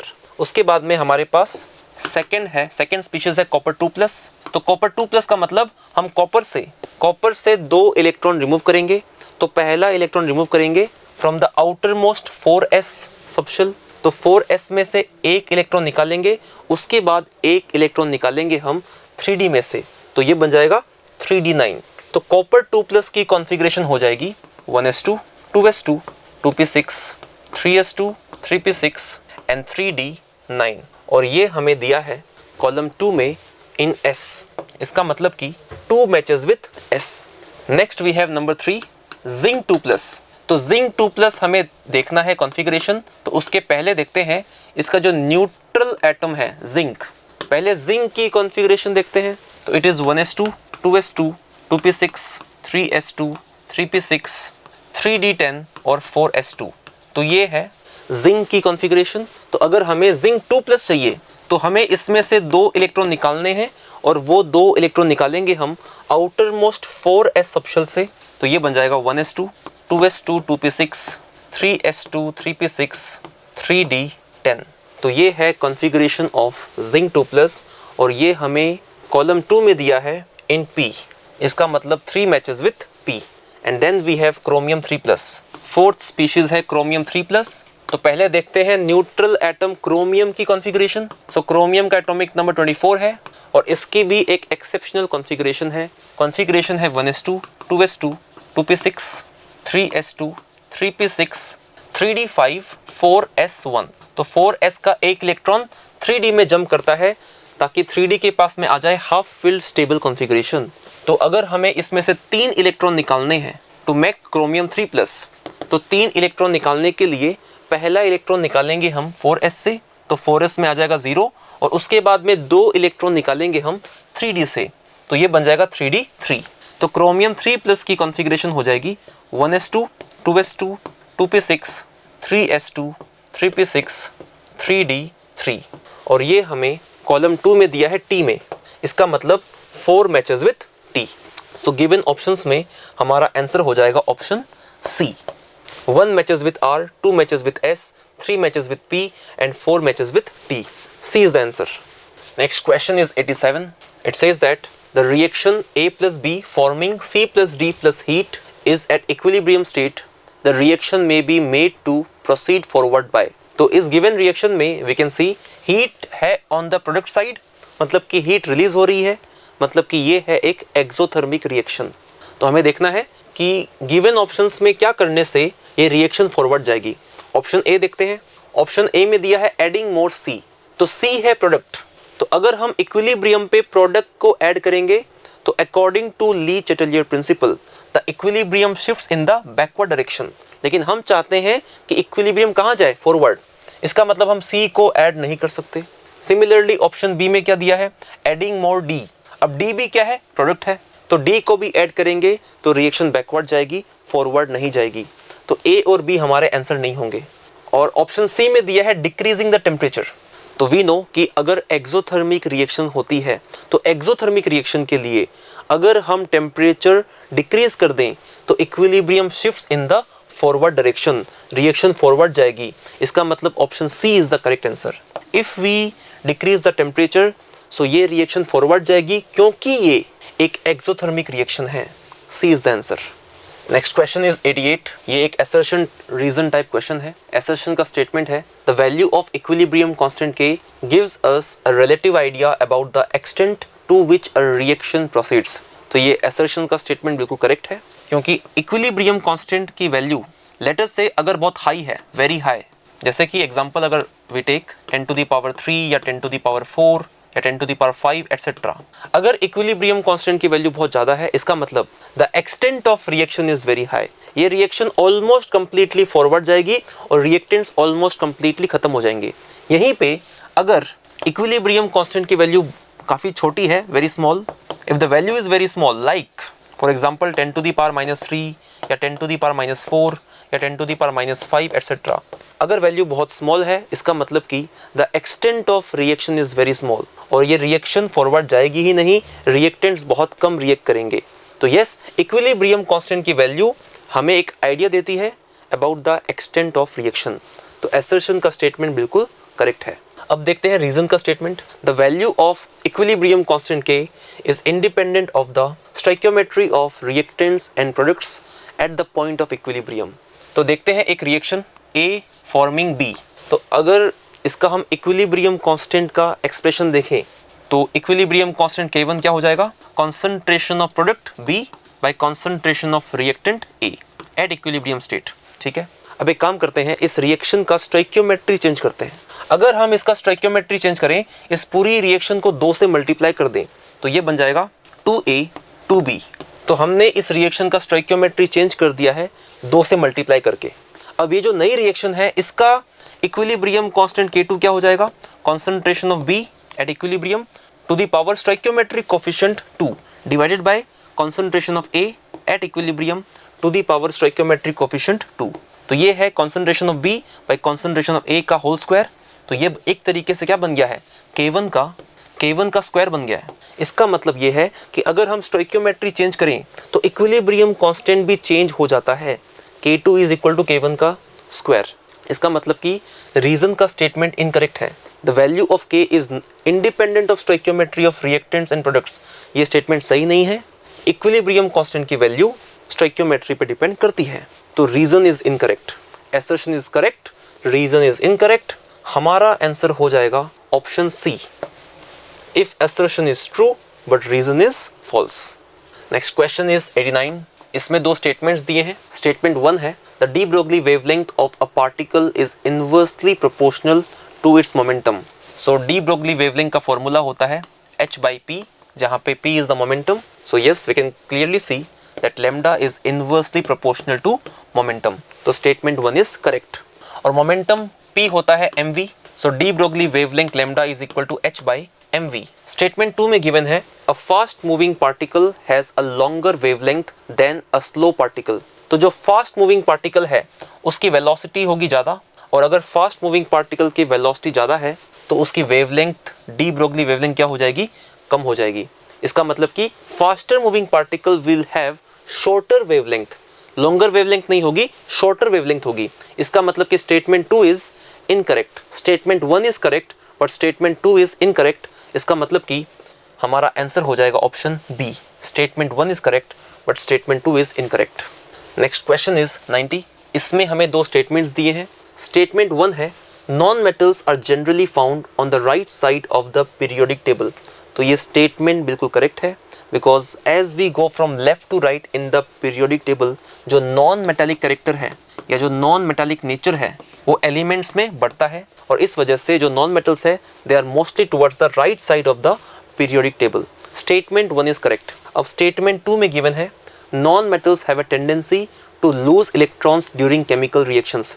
तो ये स्टेटमेंट इनकरेक्ट है, क्योंकि नॉन मेटल्स की इलेक्ट्रोनेगेटिविटी और इलेक्ट्रॉन एफिनिटी जनरली हाई होती है, तो उनकी इलेक्ट्रॉन गेन करने की टेंडेंसी होती है। से chlorine wants to gain electron to become Cl-, तो इनकी टेंडेंसी है to gain electron, not to lose electron. Electron lose करने की टेंडेंसी होती है मेटल्स की, because they have electropositive nature. तो स्टेटमेंट 2 इनकरेक्ट है, स्टेटमेंट 1 करेक्ट है। इसका मतलब कि गिवन ऑप्शंस में हमारा आंसर हो जाएगा option B, statement 1 is correct but statement 2 is incorrect.